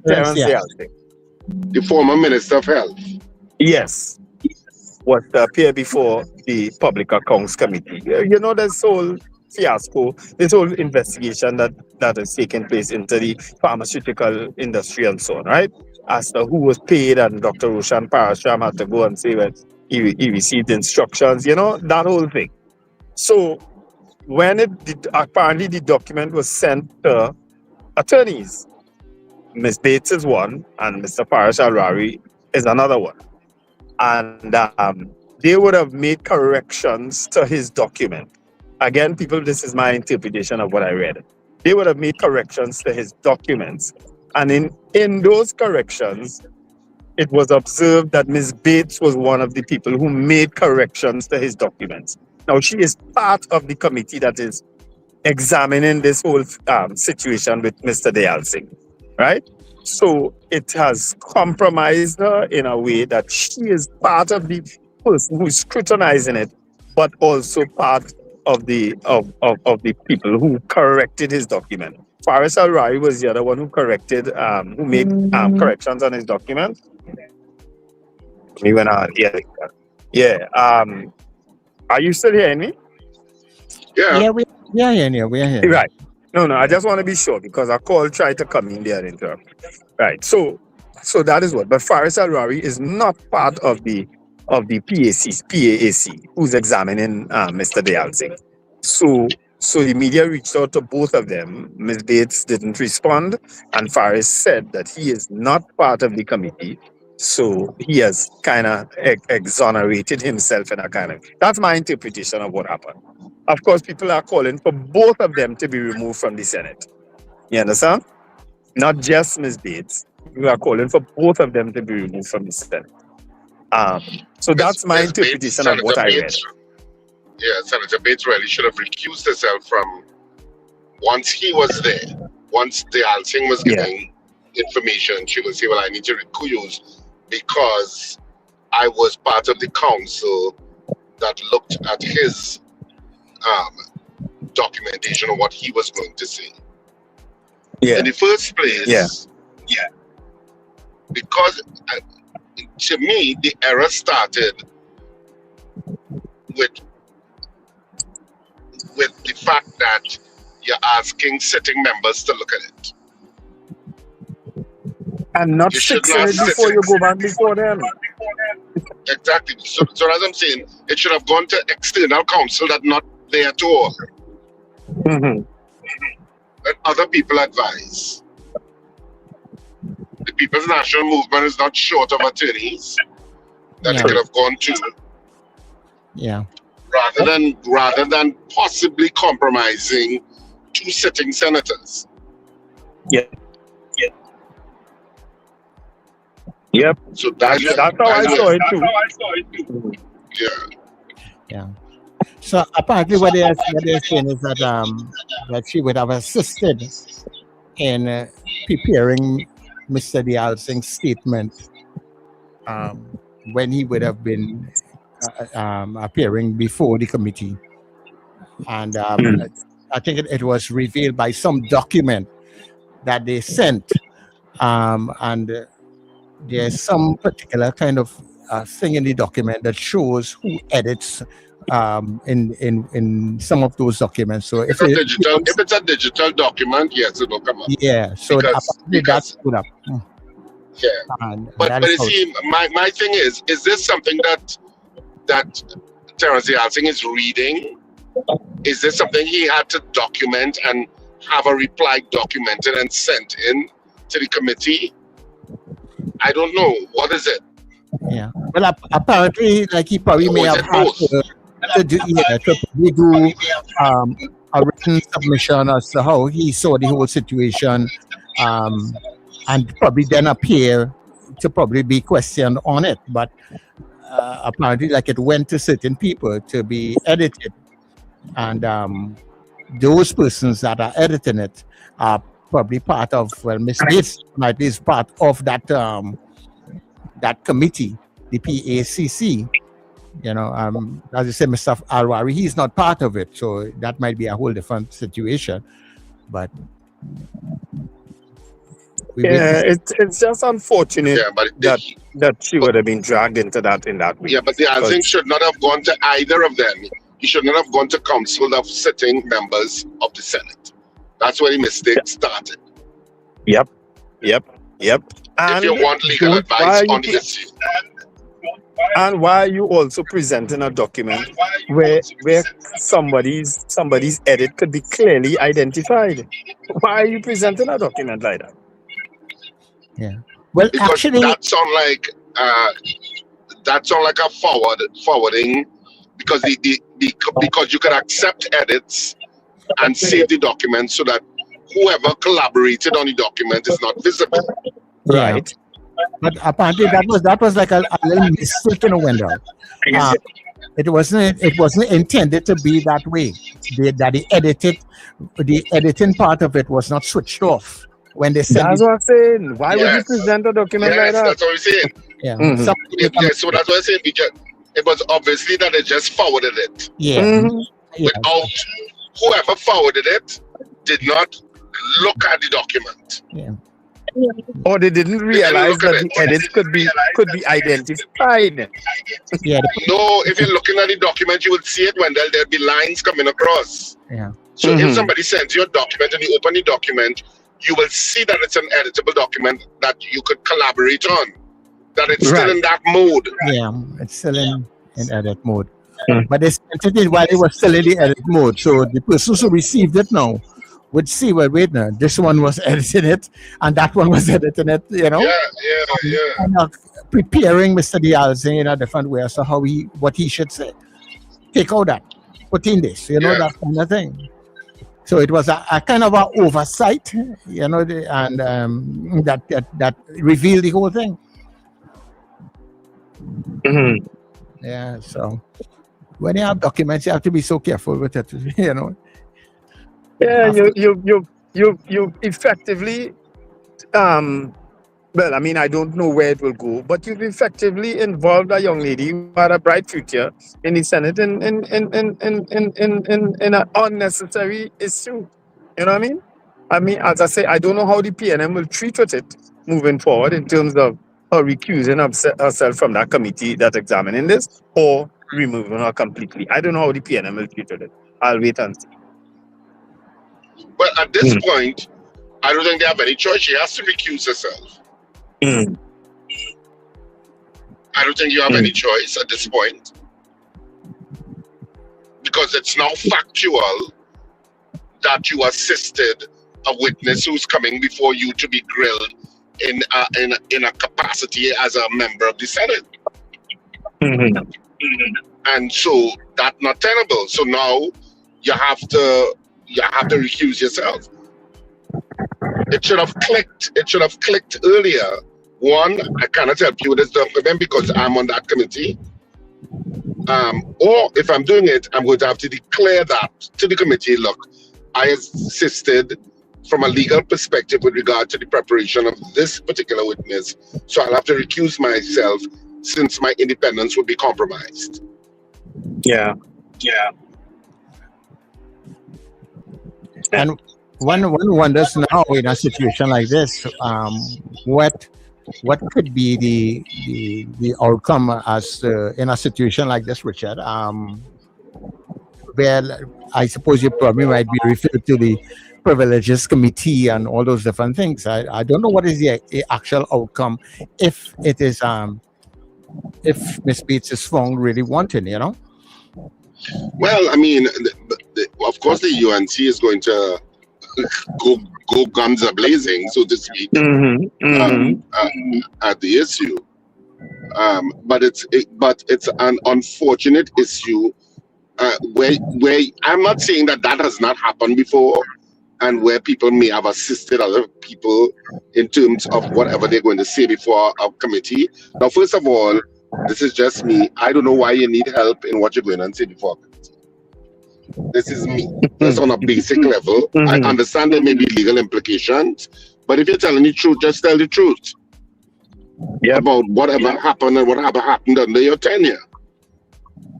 So, as my first thing, why would you need so much legal advice and editing of a document, unless this is a document, obviously, but it has to be a document going on the record. So yeah, you maybe want to be particular in terms of that. And if it is that you're being very careful and you're seeking legal advice on it, seek legal advice from people who are not going to be compromised. Yeah, I think that is. Don't, and so several mistakes all around. Yeah, there's individuals who are involved because I mean, like if you are sitting on the actual committee, you have to be able to say to persons, well, look, no, I am part of this, so and so, I really can't help you. But you can go by John and, talk to John, and let John and them help you out with that.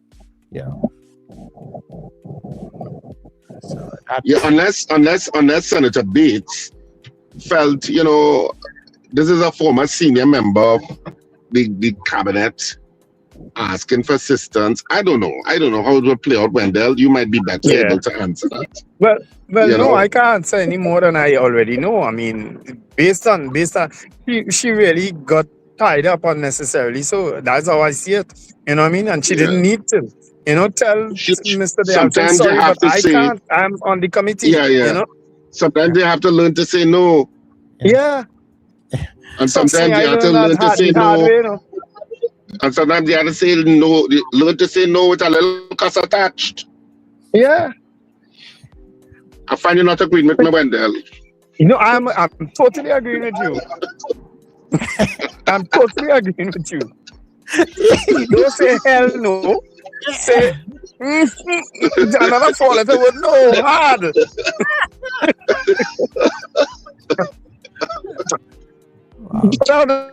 Get away from me. That's how you have to do it. Where do we draw the line? She needs coaching from Richard now. That's what. Those are the guys say, no, I can't do that. You're putting me in a position, Yeah. It is unforced error. That's what it is. It's a terrible unforced error. They will see how in terms of Senator Bates' approach in dealing with the issue, I think, one, she has to apologize for the oversight or the lack of, the lack of proper, how would I put that, boy? Judgment. My lapse in judgment in terms of that issue. It was a colleague, and I just didn't think it through, and I apologize, and I have to recuse myself. You have to come off that committee. Completely, yeah. Because that's whether they want to take it further, I don't know I don't know about the privileges part of it that well, Sir Charles, as how that works and that sort of thing. But the thing about it now is that whole thing that has been happening, with all the information that has been coming out, it makes you wonder now, because how do you not look at some of the other individuals with some of the things that have been said, and how do we do that this sort of thing has not been happening with other individuals? It puts this whole committee right now, the integrity of what has happened, we have been hearing so far. Does that not put a cloud over the whole thing because of this situation? As to how the public will view what they have been hearing, if people have been all along being coerced as to what they should say to the committee. I'm just asking for a friend. But now the both of all drop off the line. What madness is? All right, okay. I seem to have lost the both of them temporarily. So we can take a couple of your calls, people. 281-1315. And what I will urge you all to please be very responsible with your comments, because this is something that is under investigation. So we're not accusing anybody of anything. All right. So please be very responsible. So let's go to the lines and let's take your calls. 281-1315. I just lost you. Call me back. I saw you coming in just now. I don't know what really went on there. But yeah, so 281-1315-299-5156. Good morning, sir. Good morning, gentlemen. And Mr. Raghubar Singh is spot on with respect to his analysis, because one of the seminal courses in law school is professional ethics. And professional ethics doesn't only deal with how a lawyer conducts his or herself at the bar and with other colleagues, but also with respect to advice, legal advice to clients and so on. And the thing about it is that Dale Singh was a parliamentarian for 2 terms. One when he won his by-election to become the substantial MP, and then when he was given a full 5-year term. So, and he was also on parliamentary committee, so he should know better. So I'm saying that for me, the senator has to go, because make no doubt about it, look who is the chairman of that particular committee, the speaker. Now, she's a senator, so it falls for the president of the Senate to deal with the privileges committee in the Senate. And she has no other position but to go, because that is it. And what it speaks to, the broader issue, is the quality of people picked for appointments, especially in the professional capacity, because these are things that you ought to know, right? No, nobody's perfect, nobody's infallible, but I'm saying that these are things that would come up, and all new parliamentarians are briefed on the procedures of what they are supposed to do, particularly when they get committee assignments. So it is unfortunate, but for me, the only practical solution would be for the senator to resign, because you have things like promoting the course of justice there, one, and also privileges committee breaches, and she had no way to go. And I'm telling you that the chairman of that committee, who is the speaker, will give that indication in whatever report he does to the Senate president and the leader of government business in the Senate, who is Senator Ala, who is also a senior member of the bar and so on. So I'm sorry, it is unfortunate, but to me, that is the only practical way it can go. And I agree with you, Mr. Ragobasi, when you talk about what is, all right, so the committee gives people who come before it a choice, whether they want to give things in writing or in hard copy. And I'm saying, you are the minister. Your role is just a set policy. So why would you want to give something in writing that could tie you up? Just come before the committee and give your evidence, give a voucher. That is the safest thing to do. Because when you give them something in black and white, they can hem you in and say, listen, but this is not what you have here on the record in writing. However, if you give your evidence freely, that can be done. And to me, that would have been the simpler advice to give. Hey, listen, don't submit anything in writing. You just appear before the committee. You are still a politically exposed person, yes. You're still a pep, but you go in there in the capacity as a civilian who is a former minister. Just go and give your evidence. Simple for me. Very, very simple. Yeah. Thanks a lot for the opportunity, gentlemen. Yeah, thanks very much. Yeah. Trinity, good morning. Was that caller saying why did he need the legal help? Yeah. Hold one minute, Richard. Go ahead, Trinity. Morning, Mr. Ragobasi, and morning, Mr. Wendell. Yeah, good morning, Mr. Patrick. Right, Trinidad. Let me tell you, this thing, what went on with the young lady there, that's going on all the time.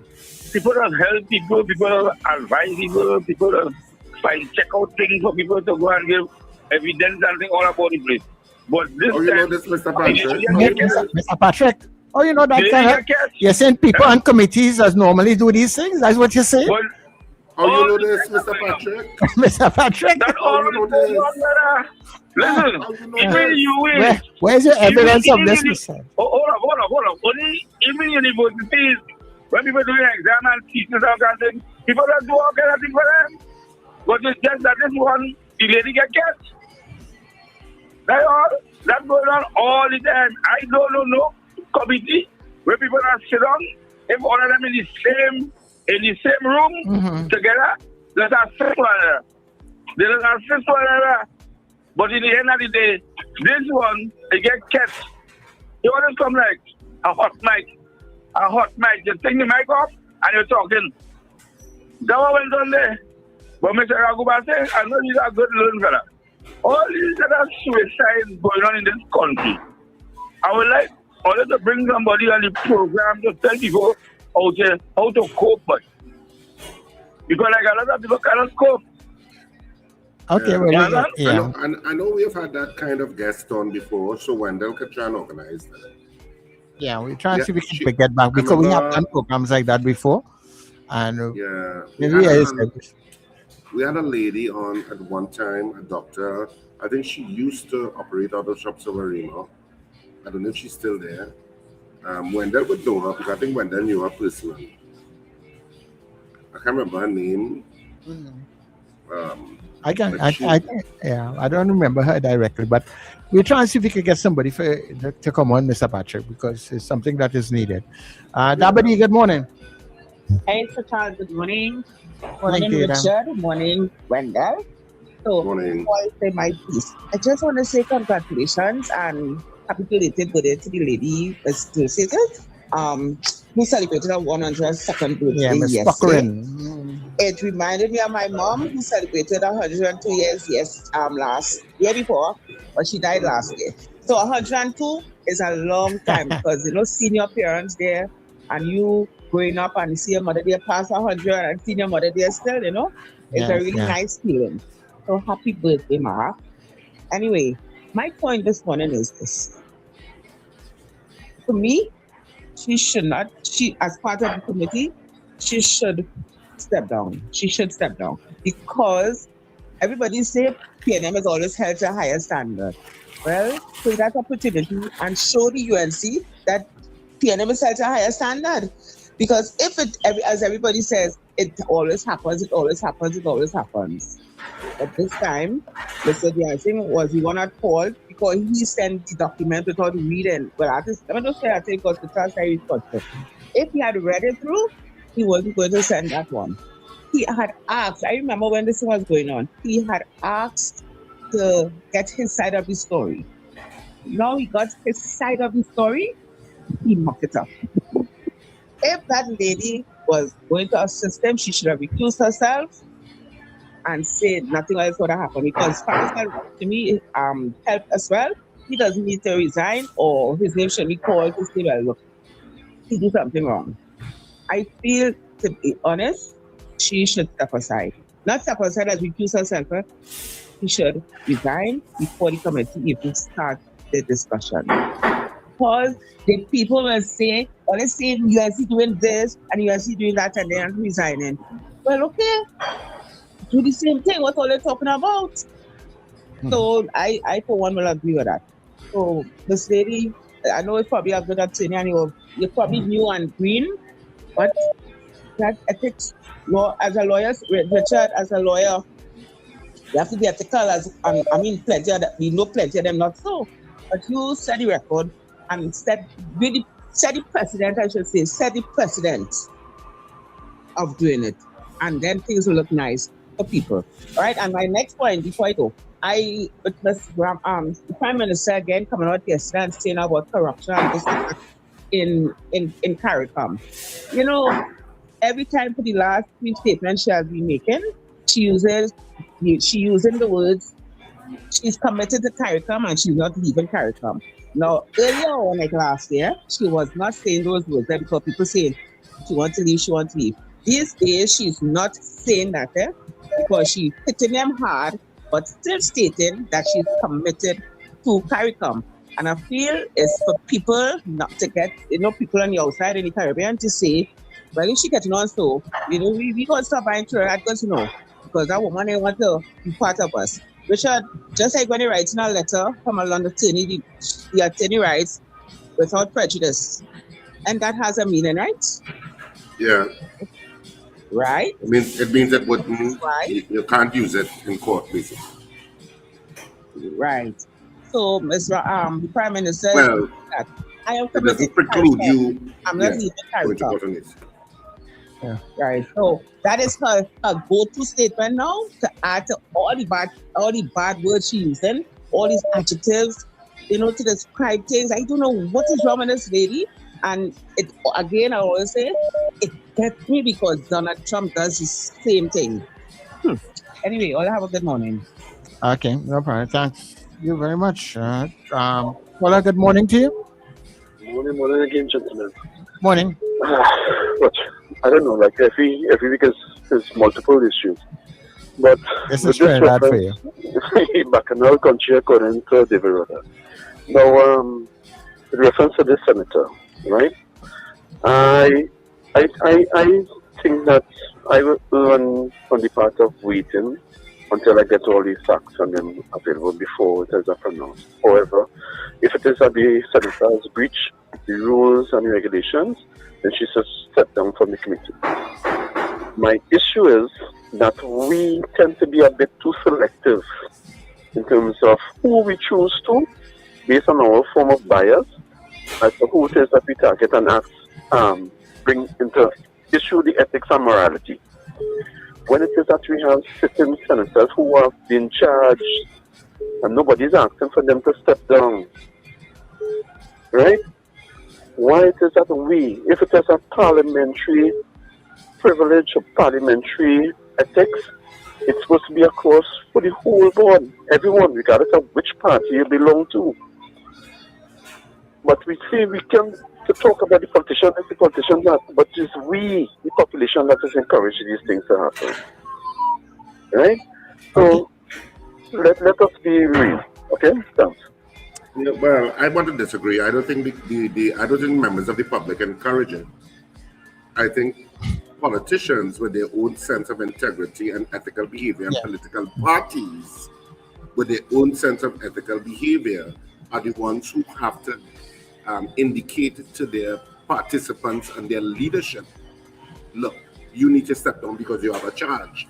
Yeah. We can comment on it to hell, to high water. We can comment on it because we do, and we will say we think you should resign or whatever, but it really depends on your personal sense of integrity and, more importantly, the party to which you belong and how they deal with issues where it raises think of an ethical behavior and your integrity in office. So it really starts from the leaders. Yeah, I think also too, if we are really serious about trying to make a change, then we have to start somewhere. If we have to start with somebody has to start to show something different. And if every time something happens, we say, well, no, you shouldn't do it because them ain't doing it, then how can we really move forward? No, I agree, and I mean people have to. What I will say, Sir Charles, is that we are not devoid of examples of people being removed or people standing down. Do we have many? No, we don't have many, but we don't. It's not that we have no examples of that. But in a situation like this, the senator will know, without us having all of the facts at this point, the senator will know whether, from a personal perspective, whether she would have breached an ethical duty being a representative on a committee that has to grill from an independent perspective, doing the people's work, doing our work, doing the work of the taxpayers and the citizens of the country in terms of trying to get to the inefficiencies and gaps in whatever systems. And the Ministry of Health and the governance of the Ministry of Health always comes under scrutiny because it's one of those big things. I know so many Trinidadians and Tobagonians, and I know we have a lot of them in the chat from abroad who are in the diaspora across the planet. I know of several who have told me, as they get older, they want to come back to Trinidad, or some saying, I'm not adverse coming back to Trinidad. And even though there's a crime issue, they think that is number one in their mind is the issue of healthcare. And what kind of healthcare they're going to get, especially if they're coming from an insurance perspective in the United States, where they have insurance and they get a particular level of healthcare, or if they're in other European countries, etc. So that issue of healthcare is an important thing. It is. And how efficient it is. And how we even handled COVID. That has never been the subject of an inquiry. Because Terence Dial Singh and the People's National Movement did not want to have an inquiry in how to handle COVID. And it should have been. It should have been done by any country that wants to deal with the issue of how do we make this better. You have to self-examine. Yeah. But Richard, political politicians don't want to be criticized. Yeah. All right, yeah. Caller, go ahead. Pleasant morning, Richard and Wendell and Richard. Look, we have so much noise in the system at this present time. And the things that are affecting the nation, the things that are affecting people, are not really highlighted or people are just riding over them. No, I could understand what Solana is saying. They should adopt that method. I'm understanding what it is the committee chairman is saying. As a young attorney, you should know better than that. I mean, the culprit here is Terrence, who sent the wrong document. He didn't read the document. He just sent the document, and he sent the wrong document to the committee, right? And had he looked at the document, and he would have realized that is the edited document and not the final document. So the problem is here is Terrence. But so Charles, I stand you a clip. I would like you to play the clip for me, because sometimes as a priest, you get these. They come to you and you speak about it and then it's on point. The question of these insurance companies that not paying people their claims, and after a period of time, when you go there, they tell you your matter statute bar. It's mandated. You have to have insurance. Yeah. You must have insurance. If you drive with insurance and the police stop you now without insurance, the fee is the ticket is $10,000. That's not a joke, $10,000. If the state is going to charge you $10,000 for not having your insurance, the state has a responsibility to also address the issue of people not collecting their claims when they have accidents. You can't have a person come in, and after years you tell them to start your back, and you have no fine. They don't give you a fine. They give you a letter to go to the insurance company. They need to address that. That is affecting roughly about 2,000 persons right now at this present time. Those are the issues in the system that I feel need to be addressed. You have system where people you have people who are unemployed. Yeah. Well, Bishop, what we'll do is tomorrow is Friday, and we'll be able to ventilate it a little better. So you'll be able to call in the 7 o'clock hour, and we'll be able to talk about it tomorrow. All right? Great, sir. No problem. Thank you very much. Yeah, because we have a lot going on right now, and we are. That's a very good sleight of hand, Sir Charles. That's the wrong word you're saying. That is more like making sure that Bishop gets enough time to ventilate his stop. You did it smoothly, boy. You're a smooth operator.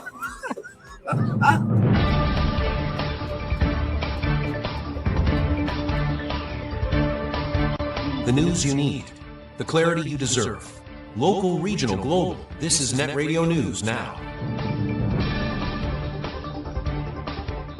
This is News Now for Thursday, 16th of April on New Era TT Radio, Net Radio, and Gael Caribbean TV. I'm Derek McMillan. Good day, everybody.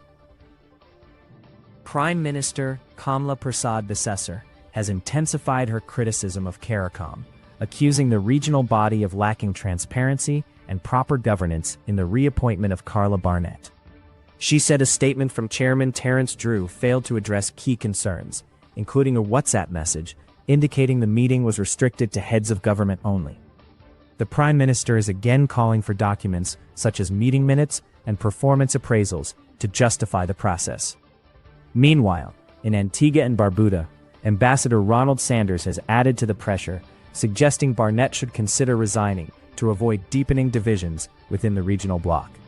Sanders said if he were in her position, he would step down on principle, arguing that no individual should stand in the way of regional unity. The developments highlight growing tension within CARICOM as questions over transparency and leadership continue to dominate the regional agenda. public relations officer of the Concerned Muslims of Trinidad and Tobago, Imtiaz Mohammed, is accusing the government of Islamophobia following its designation of Hezbollah, Hamas, and the Islamic Revolutionary Guard Corps as terrorist entities. In a statement, Mohammed questioned the government's independence and criticized Prime Minister Kamla Persad-Bissessar, suggesting the move aligns with positions taken by the United States and Israel. He argued the decision could stigmatize Muslims and raised concerns about its broader implications locally. However, former Attorney General Faris al-Rawi supported the designation, saying terrorism is a real threat, while noting enforcement will depend on strong prosecution measures. Other voices, including independent and opposition senators, have also raised concerns about the evidence behind the move and its potential impact. The integrity of a parliamentary inquiry has been called into question following allegations involving opposition Senator Janelle John Bakes. The issue arose during a sitting of the Public Accounts and Administration Committee, where members were examining pharmaceutical import processes. The committee was forced to adjourn after it emerged that a witness statement submitted by former Health Minister Terence Dale Singh contained tracked edits, reportedly showing assistance from John Bates. The development has raised concerns about a potential conflict of interest, as committee members are responsible for scrutinizing witnesses. Chairman Jagdev Singh described the adjournment as regrettable but unavoidable, while the matter is expected to be addressed when the committee reconvenes. A man has been robbed of $7,000 shortly after withdrawing the cash from a financial institution in Port of Spain on Tuesday morning. Police say the victim hid the money in his shoe after leaving the credit union, but was later confronted by 3 men, one armed with a gun and 2 with knives, at the corner of Oxford and Henry Streets. Fearing for his life, he handed over the cash despite his attempt to conceal it. In a separate incident in San Juan, a 64-year-old man was assaulted and robbed while painting a gate. 2 suspects were later held by police, while a third remains at large.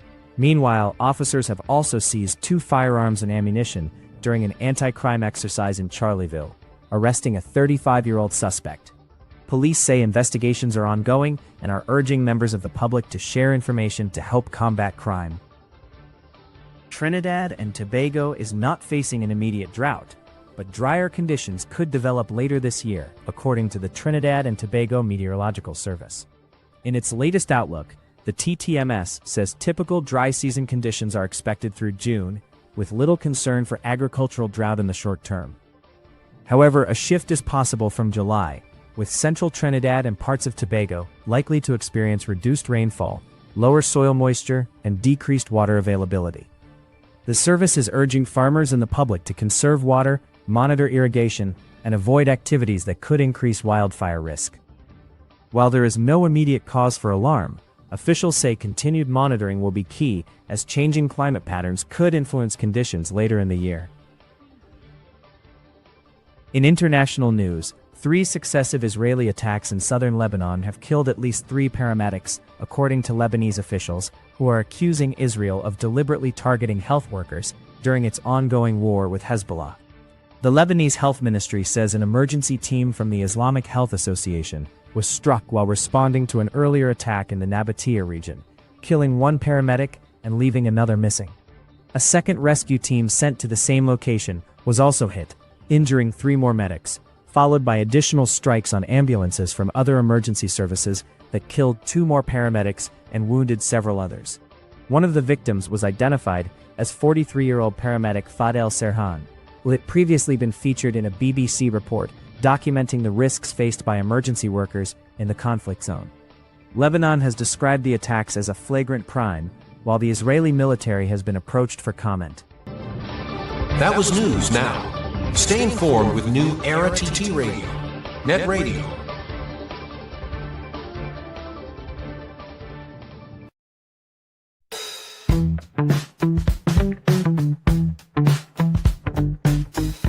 S&H Rumbox, 137 Western Main Road, St. James, for all your retail and wholesale needs for alcohol and non-alcoholic beverages. Call us at 686-0599 or visit us at 137 Western Main Road, St. James. S&H Rumbox, drinking out of the box. Central Bank Auditorium. The ridiculously funny comedy Two Fat Fellas is coming April 25th and 26th. 2 nights only. Two Fat Fellas stars Cecilia, Kenny, Kevon, Zachary, Rachel, and Rody. Tickets available at Dorman Shoe Store, Long Circular Mall, Anthony's Floral Val Park, Beachology, Mokorapa Road, A-Squared Stores, Eastgate Mall, Brentwood Plaza, C3 Center, and The Falls at Westmore. And islandetickets.com. Central Bank box office opens Thursday the 23rd of April. For more info, call or text 683-0356 or 683-4843. Two Fat Fellas, Central Bank, 25th and 26th of April. 2 nights only. Are you taking care of your sexual health and overall well-being? At Total Image and Dr. Raj Adult Boutique, we believe your confidence, wellness, and intimacy matter. Visit us at our convenient locations: 10 Carmody Street, St. Augustine, Edinburgh, Chaguanas, Shops of Daybay, 95 Circular Road, Vistabella, Docks Ranch Light Pole 51, SS Aaron Road, Penal, and Metro Hotel, Suite 1, Number 2, Knoll Street North, Couva. From relaxing massage services to professional guidance on sexual wellness, we are here to support you every step of the way. Consult with renowned sexologist Dr. Raj Ramnanan for expert advice tailored to your needs. Take the first step toward a healthier, more confident you. Call 285-9739 or 645-4543 to book your appointment today. Total Image and Dr. Raj Adult Boutique, where wellness meets confidence. Advertise with us on New Era TT Radio, the fastest growing streaming platform for talk in Trinidad and Tobago. Audio and video ads welcome. Elevate your brand with us. Connect with us at newerattradio@yahoo.com or call us at 299-5156. Now what are you waiting for?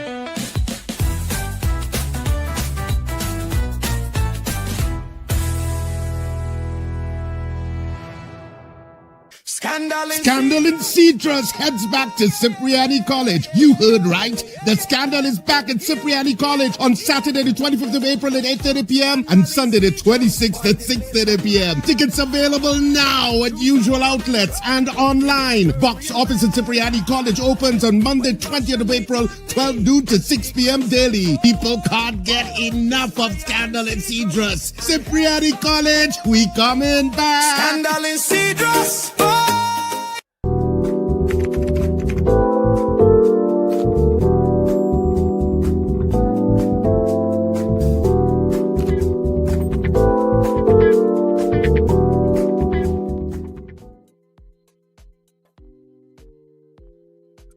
All right, well, we are back. Well, at least I am back. Yeah, I was going to leave it there for a little while, but I said, Sir Charles started to get nervous. No worry about it. I would have survived. I would have tossed and turned, but I would have gotten through. All right. So, just before we get into everything else, people, when we come off, we just want to let you know. I just want to let you know that we have the MSG. We have their Tuesday talk, and we bring that to you on a Thursday morning. You know, it's just one of the voices that have a lot to say on a lot of different topics, dealing with CARICOM, dealing with Trinidad and Tobago, dealing with international issues. They have a wide variety of things that David Abdul and his team talks about, and always interesting conversations. So what we try to do on the net is to bring you the varying views from different angles, and that is something you can look forward to. That will come up somewhere around 22 or quarter to the hour, whenever Richard and them finish. that is what is going to be coming your way. All right, so you can look out for a little programming note for you there. So, yeah. Well, this hour is the hour where people generally will open up the line. So it's what our callers would say. But before we get into that, I just wanted to remind people, of course, that theatre is on next week, Saturday and Sunday. Scandal in Cedros is on Saturday, the 25th of April at 8:30 p.m. at Cipriani College, and Sunday, the 26th at 6:30 p.m. Now, I keep telling people get your tickets early, and sometimes people think, okay, maybe I'm just being exaggerated or something. Yeah. Mm. No, I'm not. And when we were last at Cipriani College, people could not get in. They had to be refused entry. A lot of people walk in historically, come at the door at Cipriani College. They couldn't get in. We were already sold out. So get your tickets early. I know tickets are already selling at the various outlets. And just in case you didn't know those outlets, there are K-Squared Fashions in West Mall, East Gates, and in Brentwood Mall in Chagonas. Jabili Rawi in Tulapuna. Electronics in Arima is where you can get tickets if you're in the Arima area. Sharflet Auto Services in Sharflet. And of course, in the Val Park area, you can get it at Antoni's Florals at the Val Park Shopping Plaza, which is directly underneath the Val Park Chinese restaurant. That's where you'll find Antoni's Florals in Val Park, and you can get your tickets there. The box office at Cipriani College opens on Monday coming from 12 noon to 6 p.m. daily. So you'll be able to get tickets at Cipriani College, and I know lots of people go there to actually get their tickets in hand. You can also purchase tickets online. Go to RSR Productions Theatre, and you can, RSR Productions Theatre on social media, whether it be Facebook, Instagram, or TikTok, and you'll see the methodology in accomplishing that. I know tickets for Cipriani College online have been selling since last week, because those online tickets didn't have to wait for actual physical tickets. So people have already been buying online. So get your tickets early. Don't say I didn't need money. All right? I mean, looking forward to a fantastic weekend again. I mean, this show, we keep updating different things. I mean, several people have seen this show multiple times. There are some people who have come back and said they came back with different people and stuff like that. It's really been so entertaining and so stress relieving, so you should not miss it. I hear a real current affairs program, man. Yeah, well, we have we nod to things going on in the country. Yes. Yeah, there's a Richard Canada Bacchanal every week. That is why you have to come back. Yeah, so we keep it current. We keep it current. Yes. We keep it current. You know. But two things, when Richard, I want to share with you. Two stories in the newspaper. One has to do with this gentleman that went to a credit union or something like that yesterday, and he took out like $7,000 before he left the credit union. He went to the bathroom, take the money, and put it in his shoes, and left. And he's probably going home on the other side of Port of Spain, George Street, and that area there. And while he's probably walking across, either go get a taxi, take him home, or wherever he is, this car pulls up next to him, and three men come out, one with a gun and two with a knife, and robs him. He has to go in his shoes and take out the money and give them. You know, how do these people know these things? Oh, then you need to talk to him. Then incidental things. Because he could have said, "Well, I don't have any money on me," and because they wouldn't search your shoes. I don't think so. Nevertheless, they probably said, "We don't have the money in your shoes. Go down there." Unless of course that's something he makes public. He tells other people, you know, I had my money in my shoes. You know, he took it in some bar boy. I get away from bandits. I had my money in shoes, and the bandit was right there listening to you. Wow. But that's that's crazy. Obviously, they're monitoring where you're coming out of. Probably. And if it's a financial institution, there could be somebody in the line behind you saying, "Yeah, he got a nice big wad." Wow. Watch the fella with the blue jersey coming out, you know. Yeah. So and we shouldn't have to go through this kind of nonsense. Now I know that kind of opportunistic crime happens across the planet, but we're concerned about the space we in. It really makes me wonder, but because I am wondering, you know, I remember, I don't know if this is true, so I remember somebody was telling me at the time, right? Like if you're living in a house with a cocaine addict, right? They say you could hide money any part of that house, they just find it, you know. I don't know if it's true. I don't know what people see. They say, but for some reason you would hide that. If you have money, you put it somewhere down in a drawer, put it down below something, put it below the bed, and they will know exactly where to go and get it. And I'm wondering if like when you do things like that, you go to the bank, you go to the credit union or anything, you got a little dollar. If when you have money, if it's public law or some kind of thing that these bandits and them, they have a code that they see. Nah, it has to be somebody in the institution monitoring who's taking out large amounts of cash. Because he might have been, I mean, he might have been one of them, or the largest at the point in time that they saw, and they know he would have gone into the bathroom in the credit union, not so. Yeah. So he would have secured the money, you know what I mean? And to know that had to be that they had people inside there. Wow, something. I think that needs a little more investigation, man. Those and I don't know what kind of investigation takes place, but when things happen like that, I think that the authorities should really dig a little deeper to find out, how this thing happened, because that might be a trend that might be happening there. We never know. We never know, for example, how precise the police are with regard to the issue. Are they going back to the credit union? Are they looking at all of the various angles and footage? Yeah. While the police is in the line and looking to see who looks shifty and who's looking like they don't belong. If that vehicle because it says a TIDA, if it was parked anywhere on that street by that credit union, so I had to find out. They do all of that. I don't know. Yeah, but look, we're telling the police how to do their work. No, I assume. I mean, it's all logical, but do they devote that kind of resources? I don't think they will. And that's the thing, Richard. I don't think the police really extend themselves beyond certain things, because I remember the situation with my wife when she got robbed in Port of Spain sometime last year, and they took her chain, and the police said, well, they will review the CCTV cameras around Port of Spain to see who and that.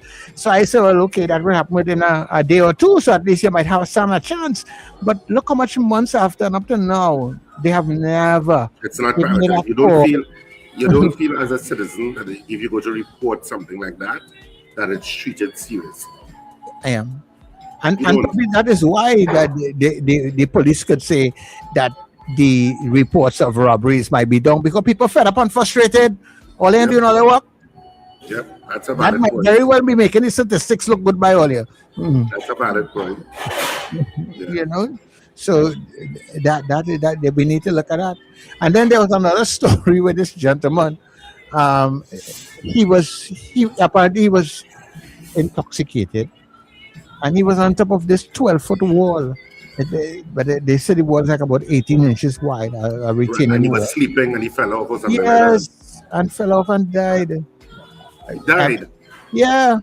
Oh, I wasn't sure he died, because I came in. I saw that news report last night, but I came into the news report while it was going on, and they were talking about the wall, and and that the person fell off the wall. But at that point in the story, they didn't indicate what happened to him now. They may have said it before now, but I missed it. Yeah, so he did that. Okay. So like I don't know if he accustomed when he drunk is good and intoxicated. Let me use the right word. And lie down and sleep there, but they left him there because they said the family said they couldn't move him. So they left him there. He probably must be accustomed to lying down there and sleep off the thing and then get up. But for some reason this time he rolled. How did they move him? I don't understand how they could move him. You mean he was making noise or something? No, what they're saying is that if they were probably trying to take him down, but they couldn't move him because he probably heavy and is on this wall, so they probably leave him to sleep off his drunkenness, and then he gets up and probably he must sleep there, get up, and then go home after he sober up a little bit. That's his usual sleeping spot. Boy, I find that it's a bizarre story, boy. It is bizarre. Yeah, I remember a time I saw I was driving up the Churchill Roosevelt Highway, and just by that overpass that takes you to San Fernando de Shogunose. I remember that time I saw a homeless man sleeping on the ledge on that bridge, Richard. What the hell? Yeah, the man, I don't know. You see, and if you only turn and fall straight on the center lane, and he's sleeping there comfortable. Boy. I say, wait, If I had a family member who couldn't move on a wall that is so dangerous, and I trying to get you to move, and if you're being belligerent and hostile, I call the police, and so, just hold them in a cell for tonight, please, for your own safety. Because I don't want to get up in the morning and hear something, and I feel like I didn't do enough. Yeah, I think that is his thing, because I get the feeling that maybe he has a custom going there, and and when he drinks, he goes there and he sleeps off his stuff. So maybe they just left him, But right. Anyhow, people, we're taking your calls. Let's take a couple of your calls before we get out of here this morning. 2811315 or 2995156, and you can get in on the show. Have somebody come back in here, right? Ready, set, go. Good morning. Hi, we're done, Richard. Last night I looked at an interview that Urvashi Tiwari Puckerin had with a former CARICOM Secretary General, Dr. Ronald something. I can't remember his surname, Ronald Simmons or something like that. And he was saying his opinion. In his opinion, right? He was saying if he were the Dr. Barnett, he would have resigned. I said that sometime last week too. Yeah, Richard said that. I said if I was to have to resign because the reputational scrutiny, and somebody so qualified, you don't want to put yourself in that kind of position. But yeah, remember he said that on Monday. Yeah, but then again, but the other things surrounding all of this from this interview, he is not objecting to it, because he is also saying that, say for instance, we know that our current Prime Minister will be holding the chair in the next 2 years, and Ms. Dr. Bartlett is there still. How would they work together? Right? How would they go forward with CARICOM if one is not speaking to the other? Right? So and that interview with Urvashi was really, really, really interesting. I think I want to listen to it again, because and you know what? Because the situation becomes a little bit more complicated, because we're still trying to find out what really exactly happened. In terms of the incident, because you have certain CARICOM leaders who have come out, specifically President Ali, who said that nothing is different and he stands by the decision.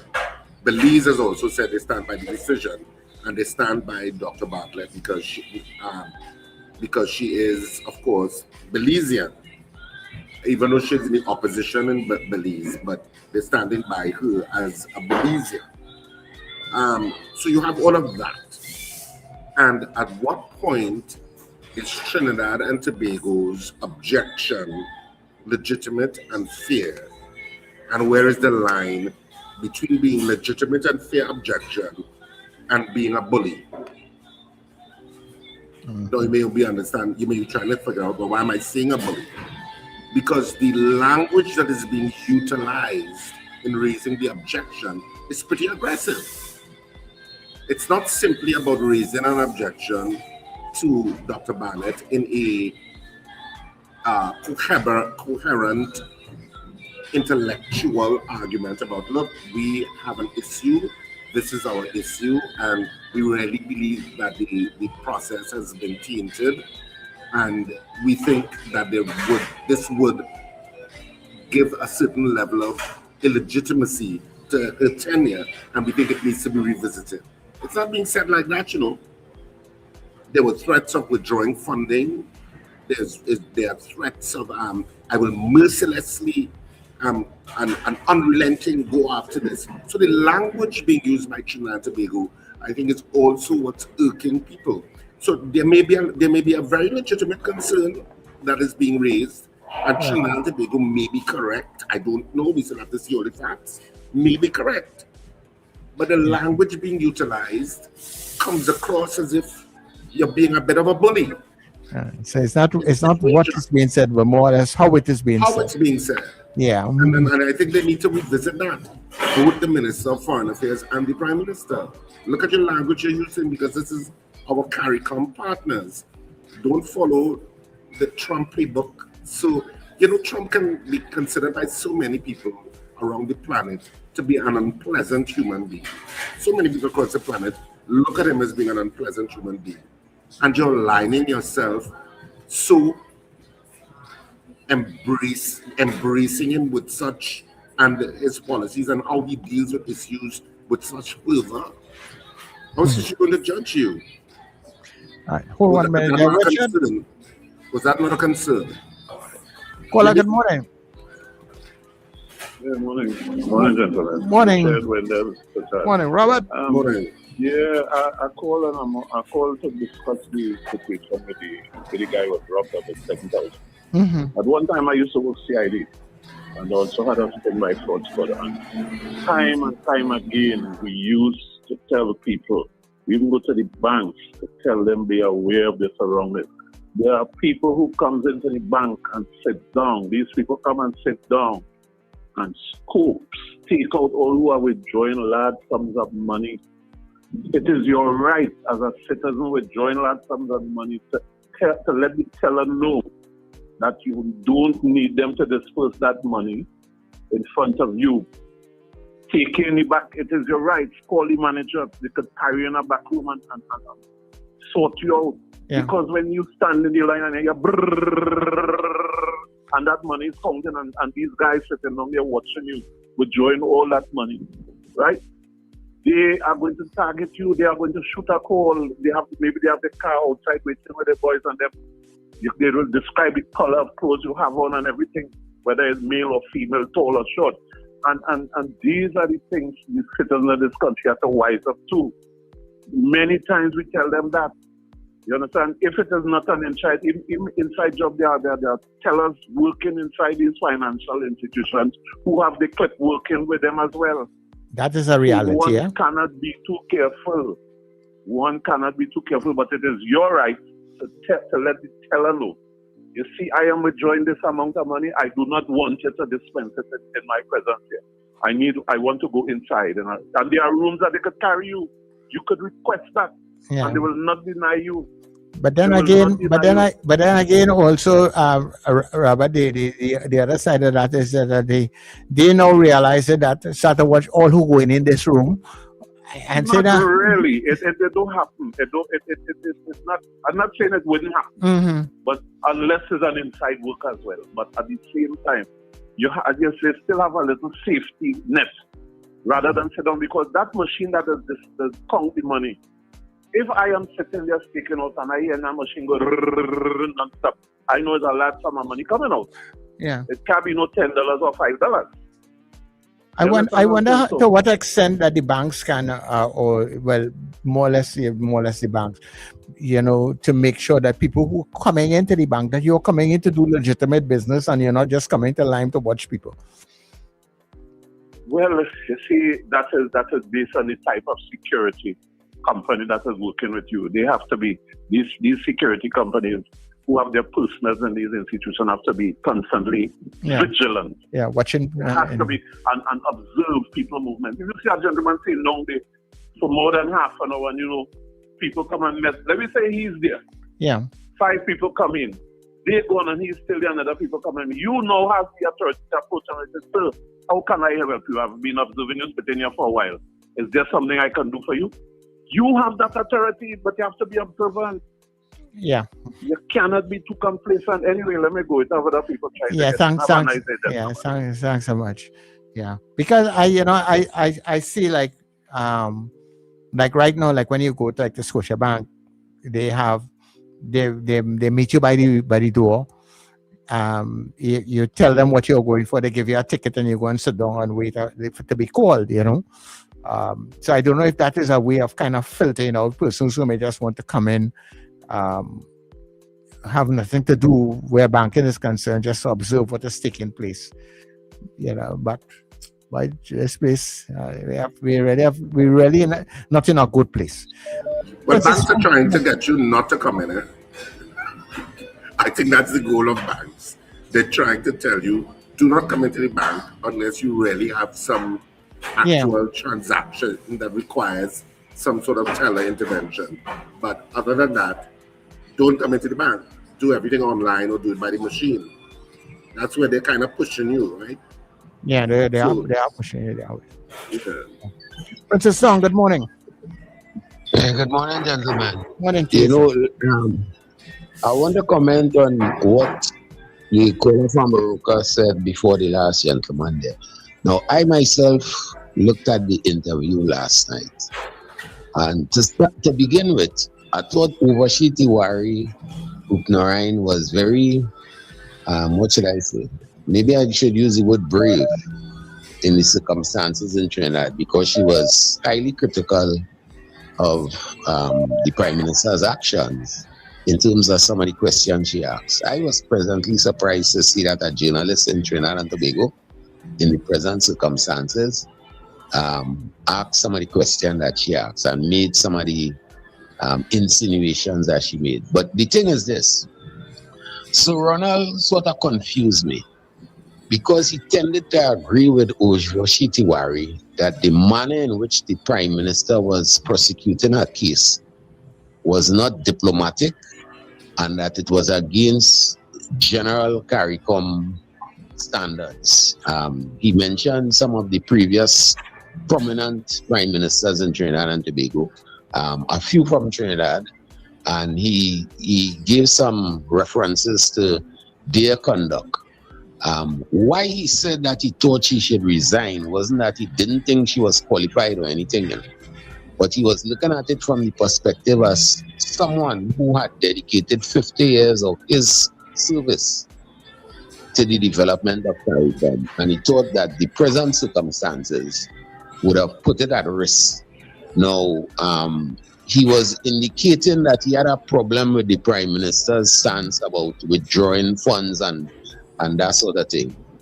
But yet still, in his recommendation that she resign, it would appear to me that the Prime Ministers would have been rewarded by her action, which he thought was inappropriate, because the Prime Minister doesn't want her there.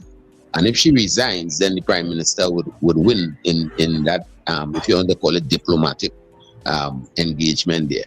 And I thought he was speaking from two sides of his mouth, even though I could see that he was looking at the bigger picture, about the viability of CARICOM going forward, So to me, he left me a bit confused. I still believe that the majority of leaders should, since they voted for that, they should stand by that, and she should move forward, because from his perspective, he said it's not a matter of legality, because from a legal standpoint, the standards have been met by CARICOM. But because of the lack of consensus, which is something that CARICOM has always strived to achieve, he thought that it would be better for her to resign and go forward. So he left me a bit confused, because on the one hand, he's saying, well, look, the actions of our Prime Minister is not justified, but yet still he's saying that she should be rewarded by Dr. Barnett submitting her resignation. I had called for Dr. Barnett to resign prior to my overall understanding of the situation. But since then, I think that the term Richard used a while ago, bullying, I think the Prime Minister is trying to bully her way into having the matter resolved in her favor. And that I do think is a proper outcome. So from my perspective, even though I understand what Sir Ronald was saying, I think it's better for the organization to go forward under the present circumstances and let the chips fall where they may. Have a good day, gentlemen. Yeah, okay, no problem. Thanks very much. This government is what, basically, you could say basically a year old. since this government assumed power, there has been at best, a reluctance or a disdain towards CARICOM. If anybody sees it otherwise, please feel free to say so. But it started off with not even attending certain meetings initially. And it started off with a disdain. And even in the speech, Trinidad and Tobago first, Caribbean is not a zone of peace. We will look at Trinidad's interests, Trinidad and Tobago's interests, and we're going global.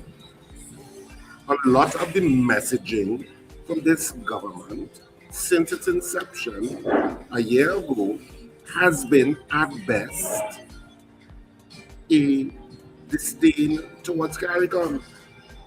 That's what I'm getting. I don't know if people are getting something else, but that's what I'm getting. All right, hold 1 minute. Let's see if we can take our final caller before we get out of here. Caller, good morning. I'm very thankful to Charles for taking my call. Richard, I am in total agreement with you. The language from day one was not right. And even the behavior at the very first meeting, when she mentioned about the reply that she didn't get, that quote started a sour note. Because at that time, from what I heard people commenting on, I didn't even realize that until you go back and you keep listening to all the addresses, that she didn't even acknowledge the lady there. And it did not go down well. So this started this, and when you go on like that, how could things resolve in any decent manner? You understand? So we want us to, it sounds like if you wanted, one person wanted their way, and if you can't have it that way, it's like you people playing marbles. You win and you can't get it how you want it and how you feel it playing. You just grab up all the marbles and you go home. Because it can't be that way. It's wrong. And I want to agree with the caller who talk about the bag. I think that is exactly what is happening. I don't even think when somebody mentioned about checking the workers' phone logs. No, that can't be right. The tellers' phones. I don't even think they have the phones with them. I feel that it's just what the guy explained, because there's a machine in there that makes a lot of noise when you're taking plenty money. I went for some money a day and that thing ring out. That thing, if you hear how hard the thing going, other people, and I say to myself, Lord Jesus, people must be counting my money. Yeah, the saying, you understand? So they have to be 10, careful because I have gone into banks, in a bank already, let us see.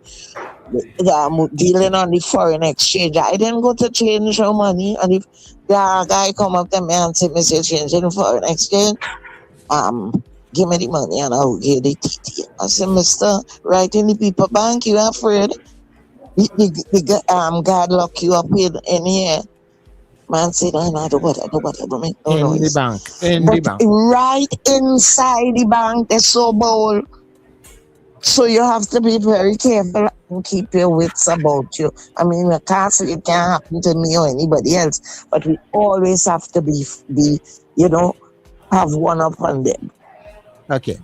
So thank you for taking my call, and you all have a wonderful day. And tell Wendell, don't come back on the line until he get away from them king so making all the racket in the back.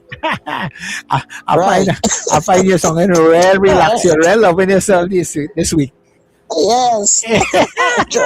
Getting ready for the beach in a while. Okay, no problem. Have a good one. I want to get very jealous. Yes, we're very jealous. Make sure you bring back some Bennett Ball and thing when they come. Red mango and thing, right? Okay. All right, good. Zina can eat no Bennett Ball at her age. That's a hard thing, She can suck it. What he saying? He's saying at your age you can't eat Bennett Ball. Your days for eating Bennett Ball are now past. Let me tell you something. where there might be a lot of snow on the roof. There's fire in the furnace, and don't fool it. You will get there one day, if God spare Yes. because you have this thing for old people.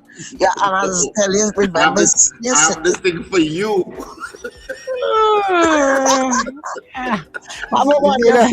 Have a good day, son. Yeah. All right. And when they come in, don't forget the red mango. Yeah. I love a good red mango. People coming up in a little bit, we'll playing you back that recording from the MSK. So stay with that. That's like about 3 or 4 minutes away from now. Richard? Yeah, this is where we wrap it up on the breakfast show this morning. Of course, netradio.tt.com. netradiott.com. For those of you listening, that's NETT radiott.com. That's where you can listen to all of the excellent programming throughout the day. Of course, Net Radio Trinidad is what you can use to listen to us on TuneIn on your smart devices throughout the rest of the day. Until you see the breakfast show tomorrow morning. Of course, it's Thursday, so the weekend begins tonight, people, at a second after midnight. See, you know we love a weekend on this show, and it is Thursday, so you should start smiling already. Scandal and Seagrass is on next week, Saturday and Sunday at Cipriani College. Get your tickets early. I know outlets have been selling tickets since the beginning of this week, so get your tickets. Check the outlets closest to you. You are not going to regret it. You're going to have a fantastic time next weekend at Cipriani College. I mean, remember to smile and laugh. It's great for your health. And of course, well, that's it. Wendell isn't here to say let go, let God. He's probably let go and let go. Yeah, I don't know where he is right now, actually, but he's obviously on the road. So have a fantastic day, people, and thank you for joining us and watching and listening to us, because we know you have a choice and you're glad that you chose us. This has been The Breakfast Show. Very well done. Get up, it's the time to start the day. The breakfast show is here. We bring in the soca way. Yeah.